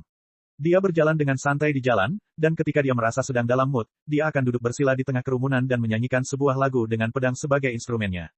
Ya, Master Fienstar pasti persis seperti ini. Namun, mulai hari ketujuh, Master Fienstar tampil jauh lebih sedikit dari sebelumnya, membuat banyak penggemar menggaruk-garuk kepala, ingin tahu kapan dia akan muncul berikutnya. Liao telah menyelesaikan modifikasi, 8am. Jauh di lubuk hatinya, Liao masih merupakan pria yang agresif dan brutal. Tentu saja, setelan kristalnya tidak bisa hanya fokus pada pemeliharaan. Liao melakukan modifikasi besar-besaran pada sistem otomasi prosesor kristal 8am dan menjatuhkan semua unit yang digunakan untuk memandu pertempuran. Yang menggantikannya adalah kamera kristal dengan resolusi lebih tinggi dan sistem persepsi gelombang suara, yang meningkatkan sensitivitas pakaian kristal terhadap dunia luar lebih dari 3 kali lipat. Modifikasi seperti itu pasti akan melipat gandakan arus informasi yang memenuhi otak dan terbukti menjadi beban yang berat. Namun, Liao tidak mempedulikannya. Selain itu, dia juga menyembunyikan banyak peralatan sihir agresif di dalam 6 lengan buatan 8 lengan dengan cara yang paling sembunyi-sembunyi sambil menjaga sebagian besar peralatan sihir pemeliharaan di tempat aslinya. Di luar, itu masih merupakan setelan kristal yang tidak berbahaya untuk pekerjaan pemeliharaan. Namun saat ia terlibat dalam pertarungan sesungguhnya, ia akan segera melepaskan topengnya dan memperlihatkan wajah aslinya yang brutal. 8am yang baru dihiasi dengan lapisan kamuflase abu-abu batu. Jejak kerusakan juga tertinggal di sana. Tampaknya itu adalah setelan kristal yang telah teruji di lapangan dan tidak pernah dirawat dengan baik. Kehebatan setelan kristal canggih dari Silver Heart School benar-benar terkoyak. Tampaknya itu hanyalah setelan kristal sipil biasa sekarang. Liao sangat gembira karena pekerjaannya akhirnya selesai. Apa yang terjadi selanjutnya harus menjadi ujian. Dunia pakaian kristal dibagi menjadi 2 bagian. Liao selalu menunjukkan dirinya sebagai seorang pemurni.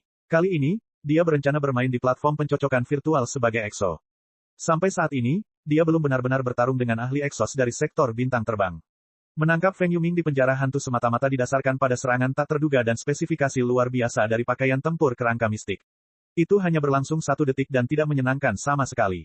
Zona pencocokan dan zona pemurnian adalah 2 area yang sangat berbeda. Pengguna dapat memilih untuk tetap menggunakan nama yang sama atau mengajukan permohonan untuk nama baru. Berpikir sejenak, Liao mengajukan identitas baru. Namaku, Herring. Untuk memasuki zona pencocokan diperlukan uji kemampuan juga. Namun, karena keterbatasan dari Grid Illusionary Land, mustahil untuk mensimulasikan kemampuan tepat setiap pengguna.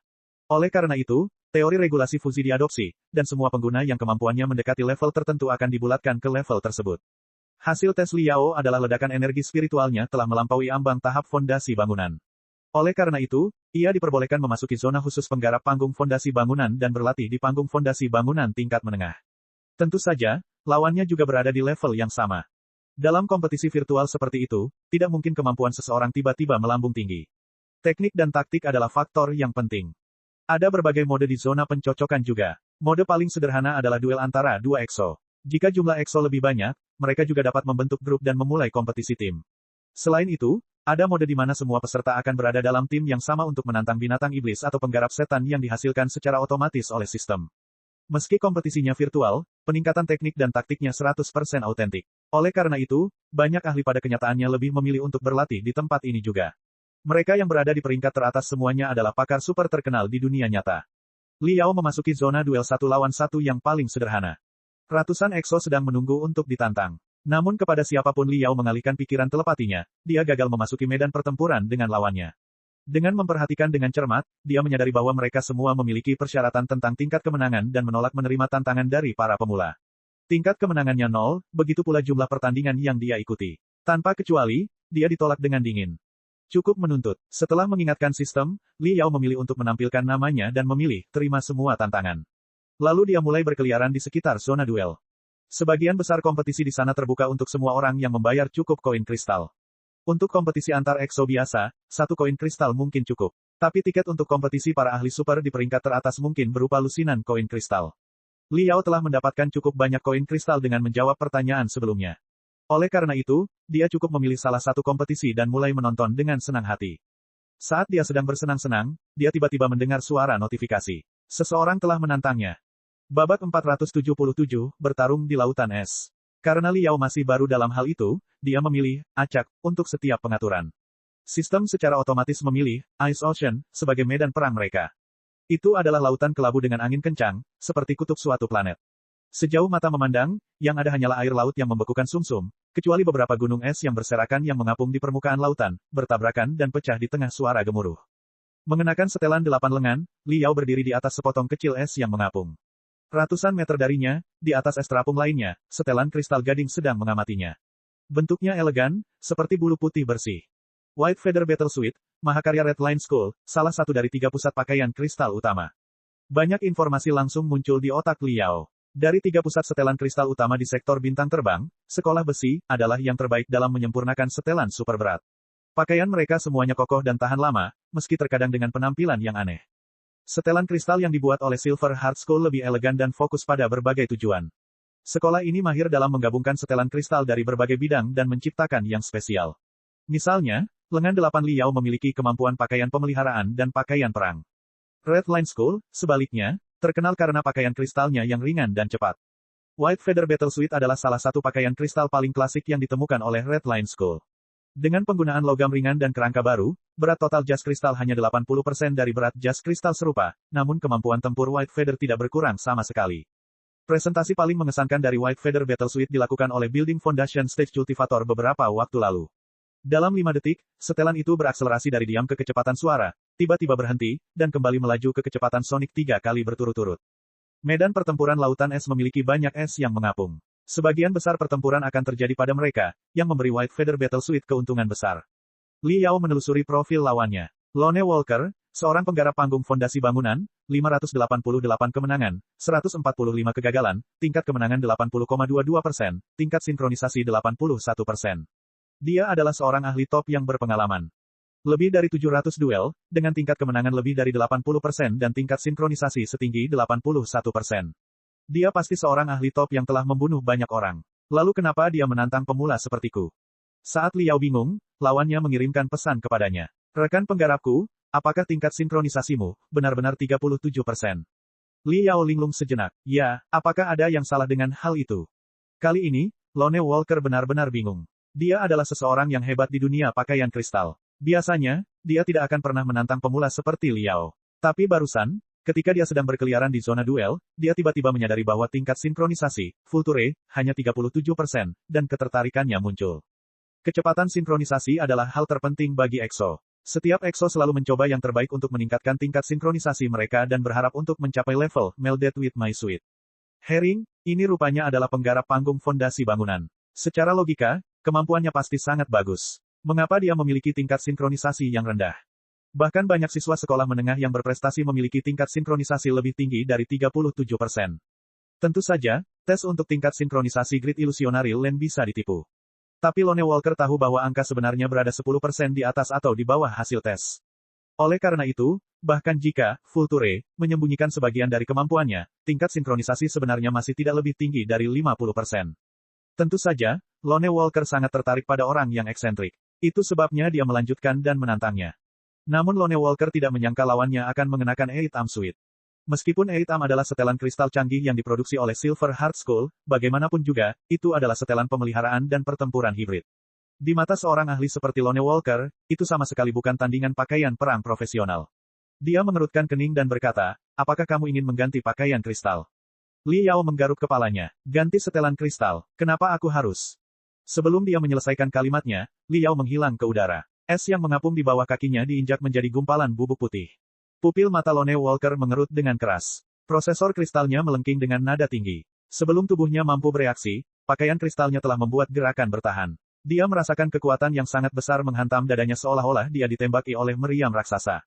Battle Suite bulu putih terlempar sejauh lebih dari 100 meter dan melayang di udara, bergetar. Keringat dingin langsung muncul di dahi Lone Walker. Dia menunduk, belum sepenuhnya pulih dari keterkejutannya, hanya untuk menyadari bahwa setelan 8 lengan yang jelek telah muncul di tempat dia berdiri. 6 lengan buatan di punggungnya melambai dengan keras seperti cakar kepiting, membuat pakaian kristal itu lebih mengerikan dari sebelumnya. Menarik, Lone Walker menyeringai dan meraung. Kecepatan super bulu putihnya dimanfaatkan sebaik-baiknya saat ia berubah menjadi seberkas cahaya terang dan melesat ke arah Liao. Sangat mengesankan, Liao langsung merasakan tekanan luar biasa. Musuhnya sepertinya telah berubah menjadi angin kencang yang menembus tubuhnya melalui setiap celah pada jas kristalnya. Bertarung melawan ahli seperti Lone Walker memberi Liao pemahaman yang lebih dalam tentang mengapa sektor bintang terbang memilih untuk menggunakan pakaian kristal dalam cara mereka. Dengan optimalisasi prosesor kristal, penyaringan taktik, dan respons otomatis, jeda dan perenungan antara gerakan menyerang atau bertahan dikurangi seminimal mungkin. Meskipun kreativitas dan kemandirian EXO dibatasi, serangan mereka jauh lebih mulus. Hampir tidak ada kesenjangan antara dua gelombang serangan. Itu seperti musik yang paling alami dan lancar tanpa cacat sedikitpun. Astaga, kecemerlangan yang mempesona muncul dari White Feather Battlesuit. Ratusan rangkaian energi spiritual terkondensasi menjadi bulu berkilauan yang menukik ke arah Liao, segera memotong luka yang tak terhitung jumlahnya pada setelan 8 lengan dan bahkan menghancurkan banyak kabel kristal penting. Kartu keterampilan. Liao mengertakkan gigi dan mundur. Dia menginjak permukaan lautan es dengan ringan dan mengedipkan mata ke es terapung lainnya yang jaraknya ratusan meter. Lawannya telah mengeluarkan skill mematikan dengan kartu skill.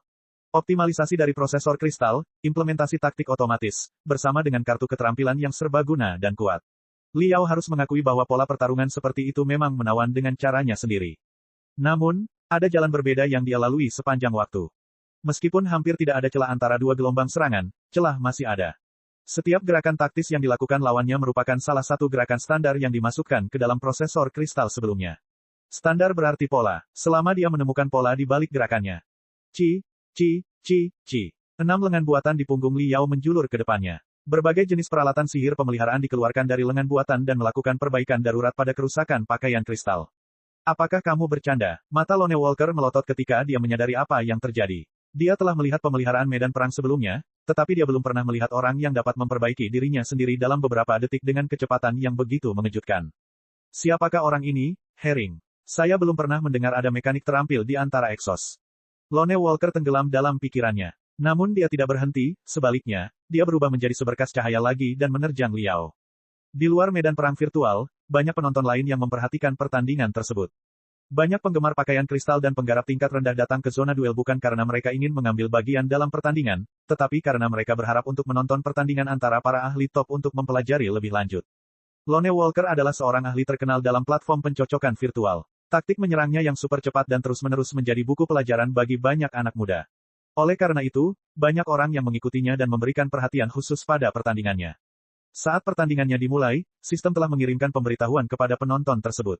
Secara default, semua tiket pertandingan tersedia untuk semua orang dengan harga 1 koin kristal. Pendapatan akan dibagi dengan perbandingan 3:7 dan diberikan masing-masing kepada yang kalah dan pemenang. Para pemain pertandingan dapat mengubah sendiri pengaturannya untuk mematikan mode penonton atau menaikkan harga tiket. Namun, membiarkan mode penonton tetap aktif merupakan praktik yang umum, yang dianggap sebagai metode komunikasi dan pembelajaran yang bagus. Penggarap bertanggung jawab untuk meningkatkan tingkat budidaya seluruh peradaban. Oleh karena itu, bahkan ahli super sejati pun terkadang mematok tiket penonton pada 1 koin kristal secara simbolis, untuk membalas budi dan memberi manfaat bagi masyarakat. Penonton yang tak terhitung jumlahnya langsung berkerumun untuk menyaksikan pertandingan tersebut. Pada awalnya, mata semua orang tertuju pada Lone Walker. Namun ketika mereka membaca profil lawannya, mereka semua tercengang. Penggarap panggung fondasi bangunan dengan tingkat sinkronisasi hanya 37%. Apa yang sudah terjadi? Apakah ada bug di sistem? Di dalam lautan es, Lone Walker tampaknya memiliki keuntungan yang luar biasa. Mobilitas super dari jas kristalnya sangat ditunjukkan. White Feather sepertinya telah terpecah menjadi ratusan bayangan yang mengelilingi Eight Arm Suite di depan dan hampir mencekik lawannya seperti badai yang mendominasi. Dibandingkan dengan kealamian dan keanggunan dari White Feather Battlesuit, gerakan Eight Arm Suite sangat tidak menarik. Suatu saat, ia merangkak di permukaan laut, saat berikutnya, ia berguling seperti keledai, sekarang, ia melarikan diri dengan kepala di tangan. Meski nyaris lolos dari serangan padat bulu putih setiap saat, setelan kristal itu berada di ambang kehancuran. Jika EXO tidak mempertahankan setelan kristal dengan 6 lengan buatan selama pelariannya untuk mempertahankan fungsi dasarnya, itu pasti sudah runtuh sejak lama. Herring ini jelas bukan tandingan Lone Walker. Jangan bilang, kecepatan sinkronisasinya hanya 37%, tapi Lone Walker 81%. Levelnya sama sekali tidak sama. Aku benar-benar bertanya-tanya bagaimana dia bisa maju ke tahap fondasi bangunan. Aku mengerti sekarang, Herring tidak bisa menjadi seorang penggarap tipe pertempuran. Dia harus seorang penggarap tipe admin, tipe ciptaan, atau bahkan tipe budaya. Meskipun dia berada di level tahap fondasi bangunan, dia tidak memiliki kemampuan bertarung yang sesuai. Ini hanya hiburannya. Ya, semuanya masuk akal sekarang, orang itu hanya seorang amatir di sini untuk bersantai. Lone Walker membuang-buang waktunya. Apakah kamu serius? Keterampilan perawatan pria itu sungguh mengesankan. Dia memperbaiki patah tulang yang begitu panjang di depan dadanya hanya dalam waktu setengah detik. Haha, aku mengerti kenapa dia memilih setelan 8 lengan sekarang. Orang ini pasti seorang mekanik profesional untuk setelan kristal dan amatir dalam bertarung di dalamnya. Setelan 8 lengan dapat memperpanjang umurnya sebanyak mungkin sehingga dia bisa melawannya, ahli selama beberapa menit lagi. Namun, di bawah pemboman Lone Walker, tidak ada yang lain selain malapetaka di depannya. Lihat, skill pamungkas Lone Walker, Shadow Dance. Garis putihnya seakan menumbuhkan 2 sayap. Itu bahkan lebih cepat dari kilat dan melintas melewati Eight Amsuit. Darah muncrat, dan kepala raksasa terbang ke langit. Bagi seorang amatir, terbunuh oleh Shadow Dance adalah sesuatu yang bisa dibanggakan. Memang benar, pertarungan ini berlangsung 6 menit 54 detik. Bagi Lone Walker, yang paling baik dalam membunuh lawannya secara instan, ini adalah pertarungan yang lama. Herring ini memang menarik. Haruskah aku turun ke sana dan bermain dengannya juga? Semua penonton saling berbisik, namun suara mereka tiba-tiba membeku karena angin dingin yang bertiup di lautan es. Saluran untuk penonton menjadi sunyi senyap. Itu karena mereka semua telah mengetahui bahwa orang yang kram di atas lapisan es yang mengambang tanpa kepala adalah White Feather Battlesuit, atau dengan kata lain, Lone Walker. Sementara itu, Herring misterius, yang hanya memiliki tingkat sinkronisasi 37%, masih berdiri megah dalam kedinginan mengenakan setelan 8 lengannya. Bab 478, apakah ini mungkin? Mengapa? Apa yang sebenarnya terjadi pada saat terakhir itu? Mengapa kepala Lone Walker dipenggal? Apakah ini nyata? Terengah-engah bergema tanpa henti di saluran penonton. Ratusan dari mereka menonton pertandingan tersebut, tetapi tidak ada yang menyadari ada yang salah dengan pertandingan tersebut. Putar ulang game dalam gerak lambat. Baru setelah video pertarungan diputar ulang dengan kecepatan 1/10 dari kecepatan normal, penonton menemukan, dengan susah payah, bahwa ketika Lone Walker mengaktifkan skill pamungkas, Shadow Dance, Eight Amsuit yang babak belur merasakan bahaya besar akan datang dan mundur dengan canggung, hanya untuk melangkah ke celah es yang mengapung dengan tepat. Akibatnya, separuh dari jas kristal itu jatuh ke air laut. 2 lengan asli dan 6 lengan buatan semuanya melambai dengan liar di udara. 1 pedang perang kebetulan keluar dari salah satu senjata buatannya. Itu tidak mematikan sama sekali, bahkan tidak siap di Lone Walker. Masalahnya, Lone Walker baru saja memanfaatkan kesempatan itu untuk melakukan sprint dengan kecepatan tertinggi. Akhirnya, dia menabrak ujung pedang dengan kecepatan lebih dari 5 kali kecepatan suara. Tepat pada saat ini, pedang itu melambai lagi dan memotong secara akurat pada sambungan antara helm dan dada jas tempur bulu putih. Sebagai setelan kristal super cepat, untuk memastikan putaran kepala yang mulus, jas tempur bulu putih tidak memiliki pelindung tebal yang melindungi lehernya. Oleh karena itu, setelah bentrokan, pedang pertempuran membelah lehernya dengan kejam. Dengan kata lain, Lone Walker menyerang ujung pedang dengan kecepatan 5 kali lipat kecepatan suara dan bunuh diri. Apakah ini mungkin? Semua penonton terdiam ketika menyadari apa yang terjadi. Mereka memasang ekspresi aneh, karena mereka tidak menyangka ahli seperti Lone Walker akan dikalahkan oleh seorang pemula dengan cara yang konyol. Herring ini adalah anjing yang sangat beruntung. Orang ini menarik. Biarkan aku bermain dengannya. Banyak orang yang menggosok tinjunya. Beberapa zona ruang jauhnya, di tengah-tengah pecahan dunia, di lantai atas gedung pencakar langit kuno, seorang pemuda tampan dan rapi sedang berjongkok di kursi berbentuk telur dengan kaku.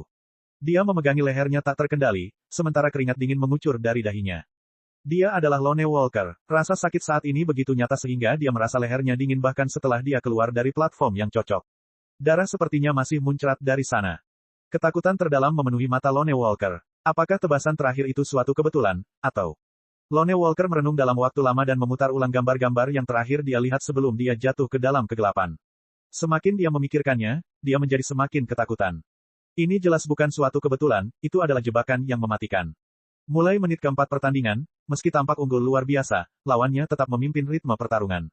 Setiap serangan yang dia lakukan hanya mengenai bagian yang tidak penting atau mudah diperbaiki dari lawannya, yang bahkan dengan sengaja meninggalkan beberapa kerusakan tanpa pengawasan dan dengan demikian memalsukan kondisi mengerikan dari jas kristalnya. Setelah dipikir-pikir lagi, Lone Walker menyadari bahwa dia belum pernah mengenai bagian kritis lawannya sama sekali, tidak sekalipun. Selama serangan terus-menerus, taktik dan metode menyerangnya diawasi dengan cermat oleh lawannya. Sebelum dia meluncurkan Shadow Dance, terakhir yang mematikan, dia telah dibujuk ke lokasi yang sempurna, dengan sudut dan rute yang optimal, dan tidak diragukan lagi, hasilnya adalah dia menabrak ujung pedang lawannya. Mengerikan. Kemampuan orang itu memang terlalu dalam untuk diukur. Dia mungkin salah satu pilot uji coba dari 3 pusat setelan kristal utama atau ahli terkemuka dari 5 arena utama. Aku akan menantangnya sekali lagi. Kali ini, dia tidak akan mendapatkan apa yang diinginkannya. Bukan gaya seorang penggarap sektor bintang terbang yang mudah menyerah. Semakin mereka gagal, mereka akan semakin berani. Semakin lama mereka bertarung, mereka menjadi semakin kuat. Long Walker mengertakkan gigi dan menantang Vulture lagi, hanya untuk menemukan. Apakah kamu serius? Ada 100 orang yang mengantri. Lone Walker tidak tahu harus berbuat apa. Pada saat dia merenungkan kegagalannya, 100 orang telah menantang Vulture, yang mana Vulture dengan senang hati menerima semuanya dan tidak menolak satupun. Siapa orang ini sebenarnya? Jika dia adalah seorang pilot penguji di pusat setelan kristal atau salah satu pakar terkemuka di sebuah arena, dia seharusnya tidak punya banyak waktu untuk disia-siakan pada pemain biasa-biasa saja, gumam Lone Walker pada dirinya sendiri. Dari mereka yang menantang Vulture, 95% hanyalah amatir dalam olahraga tersebut. Mereka pasti berpikir bahwa Vulture sebelumnya hanya beruntung dan berencana mengambil kesempatan itu. Hanya 5% penantang yang benar-benar ahli seperti Lone Walker. Karena tidak punya pilihan lain, Lone Walker memasuki mode penonton dan menonton pertandingan Vulture dengan biaya 1 koin kristal. Pertandingan kedua juga diadakan di peta yang dipilih secara acak. Itu adalah Laut Batu Tersebar, peta klasik untuk duel 1 lawan 1. Kedua pihak akan terlibat dalam pertempuran di tengah sabuk batu yang sangat tidak stabil. Selain lawan mereka, mereka harus bersiap menghadapi meteor yang mungkin akan mendekati mereka kapan saja. Ini adalah peta yang sangat rumit. Pemula seringkali merasa sulit untuk mengatasinya. Ternyata, lawan Li Yao adalah seorang pemula. Sebelum dia mendekati Herring, dia sudah terjebak dalam kesibukan meteor yang mengamuk. Sekelompok idiot. Mereka benar-benar mengira Lone Walker bisa dikalahkan oleh pemula hanya karena keberuntungan. Betapa naifnya. Lone Walker mengendus dan memusatkan perhatiannya pada Li Yao. Matanya langsung menyipit. Herring tidak memanfaatkan kesempatan untuk menyerang. Dia sepertinya tersandung dan menghindari meteor juga. Namun di mata Lone Walker, tersandung, itu rupanya terlalu berlebihan. Lone Walker mencium bau busuk dari sebuah rencana, tapi dia belum tahu bagaimana Vulture akan memasang jebakannya. Akhirnya, saat lawannya mendapatkan kembali keseimbangannya dan menghindari sebagian besar meteor, Vulture terkena meteor. Salah satu susunan rune kekuatannya terbuang sia-sia, dan dia berjuang seperti orang yang tenggelam. Lawannya sangat gembira, dia menghunuskan pedang rantainya dan menerjang Vulture. Ketika orang itu berada 100 meter dari Vulture, beberapa meteorit tidak terlalu jauh darinya tiba-tiba bertabrakan. Potongan-potongan batu berterbangan kemana-mana dan memicu reaksi berantai. Sebuah meteorit yang cepat dihantam dan dibelokkan dengan lintasan yang berbeda, menghantam punggungnya. Serangannya sangat mengejutkan sehingga lawan Vulture tidak sempat menghindar sama sekali. Perisai spiritualnya secara otomatis diaktifkan, dan sebagian besar energi spiritual disalurkan ke punggungnya di mana ia membentuk lapisan pelindung yang padat. Momentum meteor tersebut sangat besar. Sekelompok cahaya muncul di punggungnya, sementara kelembaman mendorongnya puluhan meter ke depan. Tepat pada saat itu, Vulture selesai mengubah posisinya. Cakar getaran di tangan kirinya menusuk dan menembus dada lawannya. Herring menang lagi. Bisikan tak percaya kembali bergema di saluran penonton.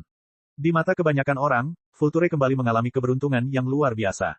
Rupanya dia tidak bisa beradaptasi dengan baik di medan perang dalam ruang hampa, tapi lawannya cukup bernasib buruk hingga terkena meteor sehingga pria itu menghabiskan begitu banyak energi spiritualnya untuk bertahan sehingga perlindungan dadanya menjadi sangat lemah. Vulture memanfaatkan kelemahannya pada gerakan kritis dan mengamankan kemenangan hanya dengan satu serangan. Tapi Long Walker bangkit dari kursinya dengan ekspresi yang sangat aneh di wajahnya. Ini tidak mungkin. Mungkinkah orang ini menghitung lintasan ratusan meteor dan perubahannya selama reaksi berantai yang disebabkan oleh tabrakan?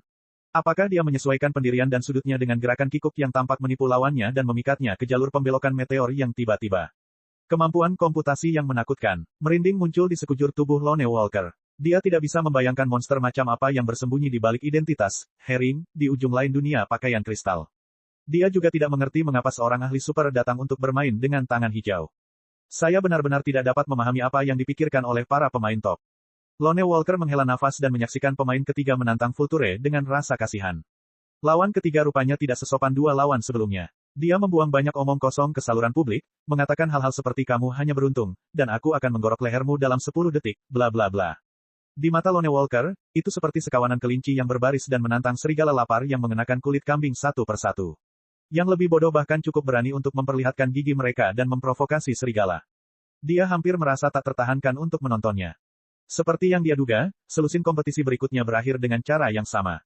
Herring bisa saja memenangkan permainan dengan mudah, namun setiap saat, dia selalu berlama-lama dan mengalahkan lawan-lawannya dengan gerakan paling sederhana dan melalui kebetulan yang beruntung hanya setelah lawan-lawannya mengeluarkan semua keterampilan pamungkas mereka. Tidak ada orang yang bodoh. Setelah Vulture meraih lebih dari 10 kemenangan berturut-turut, mereka kurang lebih menyadari bahwa ada sesuatu yang salah dan mulai berpikir bahwa mungkin saja ada seorang ahli super yang mengolok-olok mereka dengan berpura-pura menjadi yang lemah. Namun saat pertandingan ke-16 dimulai, segalanya berubah. Hanya dalam 3 detik, Vulture berlari dan menembus seluruh pertahanan lawannya, membakar jantungnya menjadi abu. Itu adalah sprint and thrust klasik yang dapat dicatat dalam buku teks atau disimpan dalam kartu keterampilan. Tanpa trik apapun, yang ada hanya kebrutalan, ketajaman, kecepatan, dan kendali mutlak atas celah sementara. Lone Walker cukup terkesan dengan serangan itu, meskipun dia sendiri terkenal karena kecepatannya. Merenung sejenak, Lone Walker menyadari sesuatu dan menggigil. Pria itu tidak berpura-pura menjadi lemah. Dia telah mengamati, mempelajari, dan merangkum pola pertarungan semua orang. Saat ini, dia tahu semua yang perlu dia ketahui. Lone Walker bergumam pada dirinya sendiri dengan tidak percaya, apakah dia baru saja meninggalkan pengasingan setelah berlatih seni budidaya yang kuat selama 20 tahun. Monster macam apa yang saya temui? Beberapa pertandingan berikutnya semuanya sama. Herring sepertinya memakai narkoba dan menjadi maniak yang kerasukan setan. Dia mengalahkan sebagian besar amatir jas kristal hingga jatuh ke tanah seperti sedang menebang kayu. Setiap pertandingan rata-rata hanya memakan waktu 12 detik. Baru pada pertandingan ke-36 Vulture menghadapi lawan yang kuat. Bab 479, di mana mimpi menjadi kenyataan. Pemain catur hitam, panggung fondasi bangunan, 89 kemenangan, 34 kegagalan, tingkat sinkronisasi, 79%. Sepertinya dia hanya ahli top acak, tapi pertandingannya dengan Vulture cukup aneh. Medan perang mereka adalah Burning Desert. Suhu di peta lebih dari 500 derajat. Pasir hisap itu cair seperti sungai, tersebar di seluruh lapangan. Jika ada yang masuk ke dalam pasir hisap, separuh tubuhnya akan langsung terkubur di dalam pasir. Arai Power Rune rentan tersumbat oleh debu di udara jika seseorang terbang terlalu lama dengan pakaian kristal. Tampaknya damai, tetapi sebenarnya itu adalah peta yang berbahaya. Pemain catur hitam dan Herring sama-sama canggung. Mereka berputar-putar seperti dua ayam jantan yang berhati-hati. Kadang-kadang, salah satu dari mereka akan membuat beberapa langkah ke arah lawan, tapi kemudian dia sering mundur sebelum lawannya mengambil tindakan balasan dan terus berada di area aman. Baru setelah mereka berputar beberapa kali, ketika semua penonton menguap karena bosan, kedua pakaian kristal itu tiba-tiba berkilauan dan bertabrakan dalam cahaya yang menyilaukan. Tapi saat semua orang menahan napas dan menatap tajam, mereka berdua berpisah dan mulai menggambar lingkaran lagi dengan hambar. Persaingan yang monoton membuat sebagian besar penonton frustrasi. Tapi bagi seorang ahli sejati seperti Lone Walker, ini adalah duel di mana seseorang bisa mendengar gemuruh guntur dari keheningan yang terlihat. Pemain catur hitam sesuai dengan namanya. Seperti pecatur paling cemerlang, dia memainkan permainan catur yang mematikan tanpa emosi dan tanpa ekspresi. Perangkap mematikan yang tak terhitung jumlahnya telah dipasang saat dia berputar-putar, hanya untuk diselesaikan oleh Vulture berkali-kali. Kadang-kadang, Herring berpura-pura bahwa dia telah jatuh ke dalam salah satu jebakan yang dipasang lawannya, padahal sebenarnya dia sedang memasang jebakannya sendiri di dalam jebakan lawannya. Pemain catur hitam hampir tertipu beberapa kali, dan hanya nyaris lolos dari bencana karena ketajaman inderanya di paruh detik terakhir. Kompetisi yang menggetarkan jiwa seperti itu terlalu mendebarkan untuk dilewatkan sedetik pun. Pertempuran sengit yang tak terlihat terjadi dalam ketenangan. 21 menit kemudian, sebuah lubang mengerikan pecah di dada Eitam. Herring gagal untuk pertama kalinya. Tapi Lone Walker hanya lebih mengagumi Vulture. Dia pernah berhubungan dengan pemain catur hitam sebelumnya, dan dari sumber khusus, dia mengetahui bahwa pemain catur hitam sebenarnya adalah akun sekunder dari seorang pemain yang merupakan salah satu juara Death Ray Arena, salah satu dari 5 arena utama sektor bintang terbang. EXO teratas dari salah satu dari 5 arena besar membutuhkan waktu lebih dari 20 menit untuk menjatuhkan Vulture. Lone Walker sangat terkejut. Dia menghela nafas tidak percaya. Li Yao sangat bersemangat. Bertarung sesuka hati dengan para ahli dari berbagai asal-usul dan dibunuh oleh keterampilan pamungkas mereka adalah hiburan terbesar bagi seorang maniak jas kristal seperti dirinya. Pemain catur hitam, ini sungguh mengesankan. Kemampuan liciknya sama bagusnya dengan kemampuanku, dan kemampuan komputasinya bahkan mungkin lebih tinggi. Dia benar-benar musuh yang hebat. Sayang sekali tubuh ini terlalu lemah. Banyak gerakan taktis khusus yang tidak dapat didukung olehnya. Seseorang baru saja menepuk dadaku dan aku sudah mati. Sungguh tidak memuaskan. Li Yao mendengus. Tubuh virtual di World of Crystal Suites mirip satu sama lain. Itu adalah simulasi rata-rata kekerasan tubuh para penggarap di tahap fondasi bangunan tingkat menengah. Namun, tubuh Li Yao telah diperkuat dengan teknik 1000 tempering 100 pemurnian. Dia juga telah mengaktifkan kekuatan primordial binatang prasejarah yang tersembunyi di dalam sel tubuhnya melalui warisan Dewa Besi Yanba, seorang fundamentalis tubuh. Singkatnya, tubuhnya ratusan kali lebih keras daripada seorang penggarap biasa. Tidaklah berlebihan untuk mengatakan bahwa dia adalah binatang prasejarah yang memakai kulit manusia. Jika itu terjadi di dunia nyata, kecepatan dan kekuatannya setidaknya 60% lebih tinggi dibandingkan di dunia virtual. Pukulan yang dia derita sebelumnya tidak akan menghilangkan kemampuan bertarungnya bahkan jika dadanya ditusuk. Dia punya selusin rencana cadangan yang bisa dengan mudah membunuh pemain catur hitam. Namun, bukan kemenangan yang ia cari. Dia hanya mencoba membiasakan diri dengan gaya bertarung sektor bintang terbang dan melihat apa yang bisa dia pelajari dari gaya tersebut.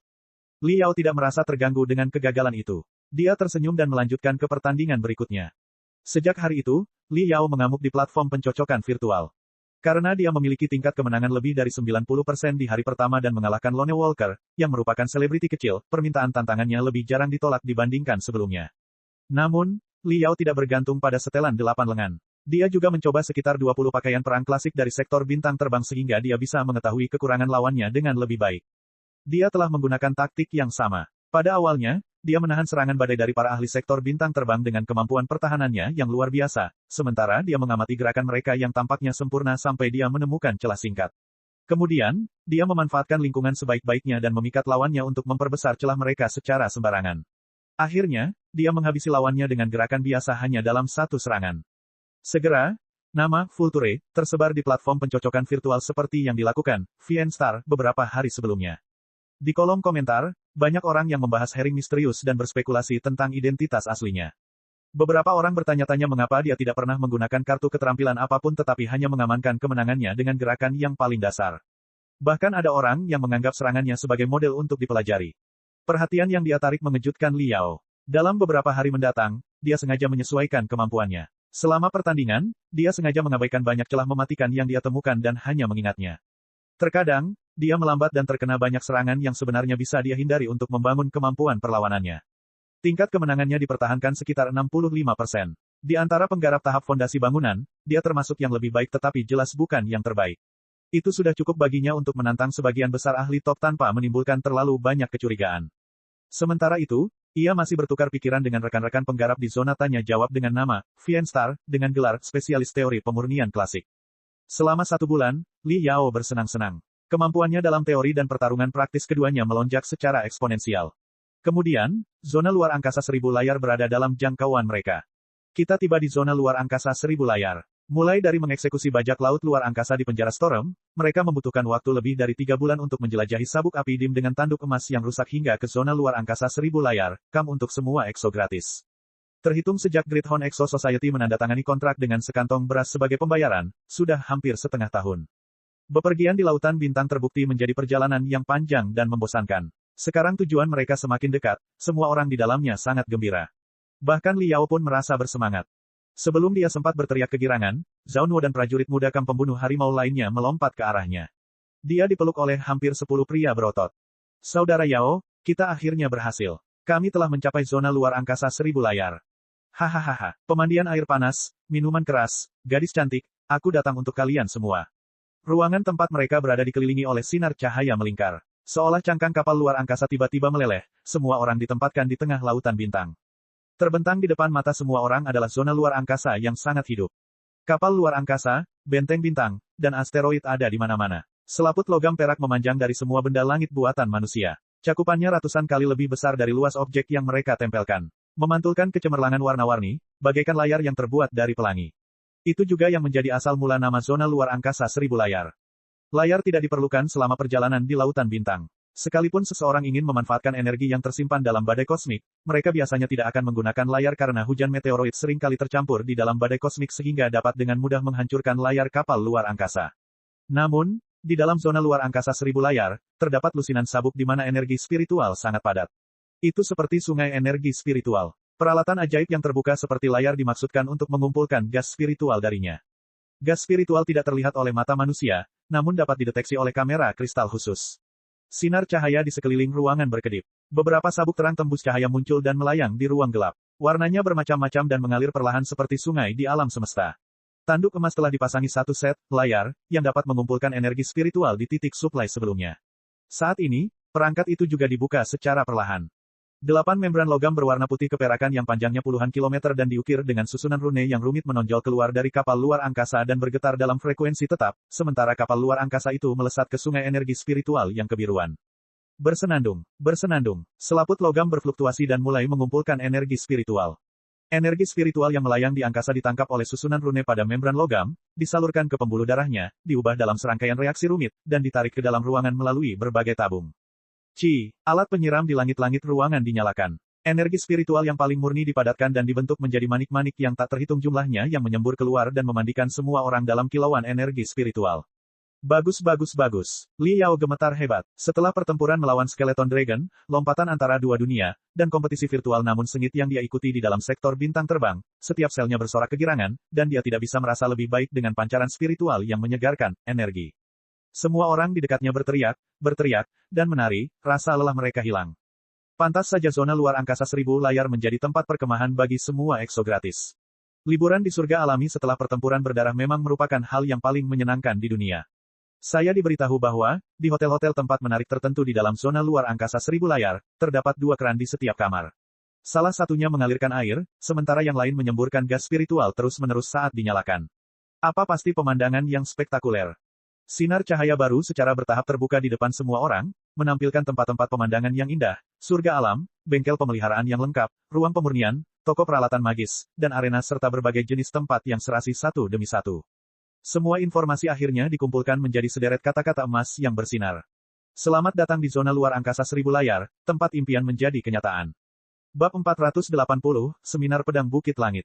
Zona luar angkasa 1000 layar memang merupakan tempat dimulainya mimpi. Karena tempat ini adalah tempat perkemahan untuk semua EXO gratis, banyak perkumpulan EXO, saat melakukan perjalanan di Lautan Bintang, akan membawa remaja yang tinggal di daerah terpencil yang tidak punya apa-apa selain ambisi kembali ke sini. Di tempat ini, para pemuda bisa mendapatkan tawaran dan bekerja di beberapa EXO Societies selama mereka menjalani pelatihan. Ketika mereka berpikir bahwa mereka cukup mampu, mereka dapat mengikuti berbagai pertandingan yang diadakan di zona luar angkasa 1000 layar atau ujian masuk sekte budidaya yang akan segera merekrut mereka setelah mereka lulus ujian. Selain itu, banyak misi bounty yang sering diumumkan di tempat ini juga. Bagi mereka yang mampu, masa depan mereka akan menjadi hal terakhir yang perlu mereka khawatirkan setelah mereka tiba di zona luar angkasa 1000 layar. Yang terbaik dari mereka sering menganggap zona luar angkasa 1000 layar sebagai platform untuk melompat ke kota suci surgawi, tanah suci budidaya di sektor bintang terbang. Itu adalah jalan yang akan dilalui Liao. Setelah karnaval, dia kembali ke kabinnya sendirian dan terhubung ke nexus spiritual lokal dari zona luar angkasa 1000 layar dengan prosesor kristalnya. Dia telah diberitahu oleh Lei Dalu bahwa ada tempat virtual bernama Dream Square di nexus spiritual sektor bintang terbang. Berita terkini dari sektor ini akan selalu diperbarui di sana, mulai dari perpindahan sekte hingga pekerjaan, dari tes masuk hingga prosedur pendaftaran pertandingan, dan sebagainya. Liao mengaktifkan mode tanah ilusi besar setengah langkah dan memasuki Dream Square. Ia segera muncul di kota metropolitan yang dipenuhi orang dan kendaraan. Sejauh mata memandang terdapat ratusan ribu warga, membuat kota ini lebih hidup dari yang dibayangkan siapapun. Dengan memindai aliran informasi, seseorang juga dapat masuk ke Dream Square, dengan efisiensi yang lebih tinggi dalam pemrosesan informasi. Namun, para pelancong yang datang ke tempat itu telah lama terhanyut sendirian di alam semesta yang suram dan dingin. Mereka dihadapkan pada jalan berliku-liku, kabin sempit, dan ratusan wajah tua sepanjang hari. Bergabung dengan ratusan ribu orang memberi mereka perasaan bahwa mereka masih menjadi bagian dari masyarakat. Itu adalah kebutuhan psikologis sekaligus kenyamanan terbaik setelah perjalanan panjang dalam kesendirian. Sambil menarik napas dalam-dalam, Liao melihat sekeliling. Puluhan gedung pencakar langit berdiri di sekitar alun-alun yang memajang iklan-iklan yang terbuat dari sinar mistik, termasuk agen transfer, pameran bakat, pusat pertukaran informasi, lokasi pendaftaran pertandingan, dan tempat pendaftaran tes masuk berbagai sekte. Banyak juga lembaga pendidikan seperti universitas formal, community college, sekolah vokasi, dan pusat pelatihan penggarap.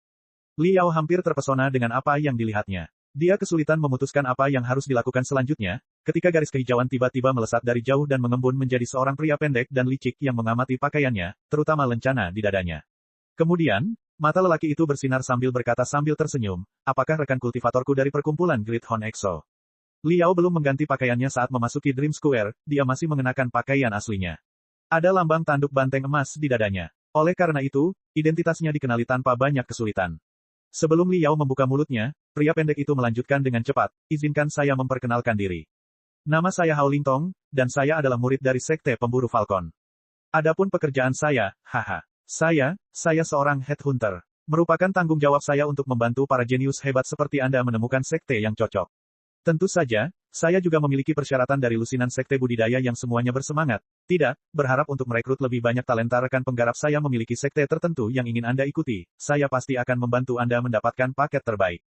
Pemburu kepala, Liao linglung sejenak. Lalu dia tersenyum. Kamu bahkan tidak tahu siapa aku, namun kamu yakin bahwa aku adalah seorang jenius yang luar biasa. Hao Lingtong memutar matanya dan menjawab, memang benar saya belum memiliki hak istimewa untuk mengetahui nama Anda, tetapi perkumpulan Great Horn EXO telah menjadi cukup terkenal baru-baru ini. Bepergian melalui lebih dari 10 zona luar angkasa, membunuh bajak laut luar angkasa Storm penjara, membobol sabuk api redup, dan untungnya selamat dari pusaran luar angkasa yang disebabkan oleh penggabungan sejati pada akhirnya. Itu adalah keajaiban yang luar biasa. Seluruh zona luar angkasa 1000 layar, atau lebih tepatnya, semua penggarap sektor bintang terbang, telah mendengar nama Anda. Saya diberitahu bahwa banyak media sedang mengantri untuk mewawancarai Anda. Sebagai anggota perkumpulan Great Horn EXO, setelah semua yang telah kamu lalui, kamu pastilah seorang pejuang yang berpengalaman terlepas dari kultivasi kamu. Banyak sekte budidaya membutuhkan tangan-tangan berpengalaman seperti kamu. Jangan buru-buru menolakku. Apapun alasanmu datang ke Dream Square, tidak ada biaya apapun untuk mendengarkan perkenalanku selama setengah menit, bukan? Hao Lingtong melambaikan tangannya. Beberapa sinar cahaya muncul di sekelilingnya, dan arus informasi yang tak terhitung jumlahnya mengalir, saat dia menjelaskan dengan santai, lihat. Yang ini, Pulau Kutub Ganda, 27 posisi terbuka untuk talenta dari berbagai latar belakang, termasuk tutor seni pedang, petugas hubungan masyarakat, akuntan, dan koki. Bahkan jika kamu hanya seorang juru masak dari Great Hon Exo Society, kamu bisa dijual dengan harga tinggi dengan bantuanku. Lihat yang satu ini, Sekte Cahaya Merah. Mereka telah menggali sebuah asteroid dengan induk yang sangat besar dan mendirikan cabang baru serta rute baru untuknya. Saat ini, mereka sedang merekrut penjaga untuk rute tersebut. Selama kamu menandatangani kontrak, selain gaji, kamu akan bebas membaca 70% buku dan seni budidaya dari Sekte Cahaya Merah. Ini sangat cocok untukmu. Seorang kultivator wanita parubaya yang gemuk dan lengannya berkedip kemerahan melayang mendekat. Dia memelototinya dan berteriak, hei, Hao Lingtong, kamu lagi. Kami punya peraturan yang melarang siapapun membuka berkas cahaya pribadi di dalam alun-alun. Apakah kamu tidak tahu, begitu banyak orang yang datang dan pergi. Kamu menghalangi semua orang jalan. Maafkan aku, Kak Sun. Aku telah bertemu dengan bakat sejati dan menjadi sangat bersemangat. Matikan. Hao Lingtong mengurangi berkas cahaya itu menjadi seukuran telapak tangan dan menyerahkannya ke hidung Liao. Dia berkata, dengan agak malu-malu, rekan kultivator, bagaimana menurut Anda? Liao merasa geli. Dia tidak punya pendapat tentang headhunter, tapi Hao Lingtong sama sekali tidak terlihat seperti headhunter yang baik. Kemungkinan besar pria itu hanyalah perantara yang mengumpulkan informasi dan mendapatkan uang dari kedua belah pihak. Namun, orang tersebut haruslah penduduk asli zona luar angkasa 1000 layar dan memiliki banyak koneksi. Liao berpikir sejenak dan berkata, bagaimana kalau begini? Saya akan membayar Anda $500 bintang terbang untuk 10 menit waktu Anda. Anda akan memberi saya informasi yang saya minati. Jika durasi percakapan kita melebihi batasnya, saya akan membayar Anda $100 Flying Star untuk setiap menit tambahan. Hao Lingtong berkedip dan berkata, setuju. Mereka berdua pindah ke tepi Dream Square, yang penduduknya lebih sedikit. Liao merenung sejenak dan bertanya, saya seorang penyuling, dan saya telah menyelesaikan sebagian besar sesi pelatihan dasar. Sekarang, saya ingin berhubungan dengan sesi pelatihan paling mutakhir dan mutakhir, teori dan teknik seni, lebih disukai yang lebih praktis. Saya juga ingin lebih sering berkomunikasi dengan pakar lain di kota suci surgawi dan meningkatkan kemampuan saya sesegera mungkin. Hao Lingtong dengan cepat mengetupkan sinarnya. Banyak informasi baru yang langsung bermunculan. Dia menjawab, tentu saja ada. Ada segalanya di zona luar angkasa 1000 layar. Berbicara tentang teori dan teknik paling mutakhir, tempat terbaik untuk dikunjungi tentu saja Universitas Flying Star dan Institut Orang Suci Surgawi. Rekan penggarap saya, Anda mengatakan bahwa Anda telah menyelesaikan sesi pelatihan dasar. Saya berasumsi bahwa Anda berusia lebih dari 20. Jika Anda tidak ingin mengikuti ujian, Anda dapat mempertimbangkan untuk mendaftar ke sekolah pascasarjana dari 2 perguruan tinggi untuk menjadi mahasiswa pascasarjana dari profesor tertentu. 2 perguruan tinggi terbaik adalah rumah bagi beberapa penggarap terhebat di sektor ini. Banyak profesor di sana yang merupakan penggarap tahap formasi inti atau bahkan penggarap tahap jiwa yang baru lahir. Menjadi mahasiswa pascasarjana mereka seperti menjadi murid sejati di dunia budidaya kuno. Anda pasti akan memiliki akses ke teori paling maju. Bolehkah saya bertanya apa gelar rekan kultivator saya? Liao terbatuk dan berkata, berpura-pura menjadi keren, saya seorang siswa otodidak. Otodidak, baiklah, itu bukan masalah besar. Ada banyak penggarap yang mengalami kejadian kebetulan dan menjadi ahli sejati. Banyak profesor yang tidak mempermasalahkan gelar ketika mereka merekrut mahasiswa pascasarjana. Lihat, ini daftarnya para profesor terkait pemurnian di 2 perguruan tinggi tertinggi dan informasi penerimaan masing-masing. Liao meliriknya dan memperhatikan bahwa sebagian besar avatar dalam daftar berwarna abu-abu, menunjukkan bahwa semua profesor memiliki tuntutan tertentu terhadap gelar tersebut. Bagi mereka yang tidak memiliki persyaratan gelar, tingkat akademis mereka relatif rendah, dan bidang yang mereka geluti juga kurang populer. Memang benar bahwa kejadian yang tidak disengaja terjadi pada banyak penggarap, namun orang-orang seperti itu seringkali kurang berhati-hati selama berkultivasi karena kurangnya pendidikan akademis formal. Bagi penggarap seperti itu, seringkali disarankan agar mereka menerima setidaknya 2 hingga 3 tahun pendidikan formal di perguruan tinggi. Jika mereka benar-benar ajaib, mereka akan mudah membedakan diri mereka sendiri. Liao sadar akan pentingnya pendidikan formal, namun waktunya terlalu terbatas. Dia tidak ingin menyia-nyiakan beberapa tahun untuk mempelajari mata pelajaran dasar di perguruan tinggi. Ada yang lain. Ya, selain 2 perguruan tinggi tertinggi, banyak sekolah dan lembaga juga memberikan kesempatan untuk pelatihan lebih lanjut. Selain itu, 6 sekte utama kota suci surgawi memiliki tes masuk umum. Jika Anda dapat bergabung dengan salah satu sekte tersebut, Anda akan menjadi pasti bisa berhubungan dengan teori-teori budidaya terbaru. Dan ini. Liao membaca sekilas informasi itu dan merasa tidak puas dengan satupun dari mereka. Sekolah lain selain dari 2 perguruan tinggi tertinggi tidak pantas mendapatkan waktunya. Bergabung dengan salah satu dari 6 sekte besar berarti dia akan terikat oleh hal-hal sepele sehari-hari dari sekte tersebut. Selain itu, tidak satu pun dari 6 sekte besar yang terkenal dengan pemurniannya. Mereka semua memiliki terlalu banyak departemen dan personel yang rumit. Dia membutuhkan setidaknya 1,5 tahun untuk mengetahui detail sekte tersebut. Apa ini? Liao mengangkat alisnya dan memperbesar. Itu adalah informasi tentang sebuah pertandingan. Skytil SWOT Seminar akan diadakan di sebuah fragmen dunia bernama Skytil Domain dalam 1 bulan. Yang membuat Liao tertarik adalah bahwa pertandingan tersebut diselenggarakan bersama oleh Iron School, Silver Heart School, dan Red Line School, 3 pusat pakaian kristal utama di sektor bintang terbang. Liao tahu bahwa 6 sekte besar adalah raja yang tidak perlu dipertanyakan lagi dalam hal tenaga kerja. Tapi ketika menyangkut pemurnian pakaian kristal, ketiga pusat itu pasti berada di atas. 3 pusat setelan kristal utama memiliki penyuling terbaik di sektor bintang terbang. Mereka juga memiliki hubungan mendalam dengan 2 perguruan tinggi tertinggi dan hampir memonopoli pembuatan pakaian kristal klasik di sektor bintang terbang. Bahkan 6 sekte besar dan 5 arena terbaik telah mengalihkan banyak pakaian kristal mereka ke 3 pusat pakaian kristal utama. Hao Lingtong menjelaskan, Skytil SWOT Seminar adalah acara tahunan zona luar angkasa 1000 layar yang diselenggarakan bersama oleh 3 pusat pakaian kristal utama. Seminar ini terbuka untuk semua pemurni muda yang berusia di bawah 40 tahun. Seperti yang tersirat dari namanya, seminar pedang, subjek dari pertandingan ini adalah untuk menyempurnakan peralatan magis jarak dekat seperti pedang atau pedang. Meskipun kontestan pertandingan ini semuanya adalah pemurni muda, para pemenang setiap tahun seringkali menerima penawaran khusus dari 3 pusat setelan kristal utama. 3 teratas bahkan memiliki kesempatan untuk bergabung dengan proyek bintang dari 3 pusat setelan kristal dan bekerja dengan perusahaan ternama, Pilar Zaman Kita. Oleh karena itu, tak terhitung banyaknya penyuling yang memenuhi syarat berkumpul setiap tahun. Ada terlalu banyak orang jenius yang tidak bisa dihitung. Ini adalah pertandingan yang menakjubkan. Cek.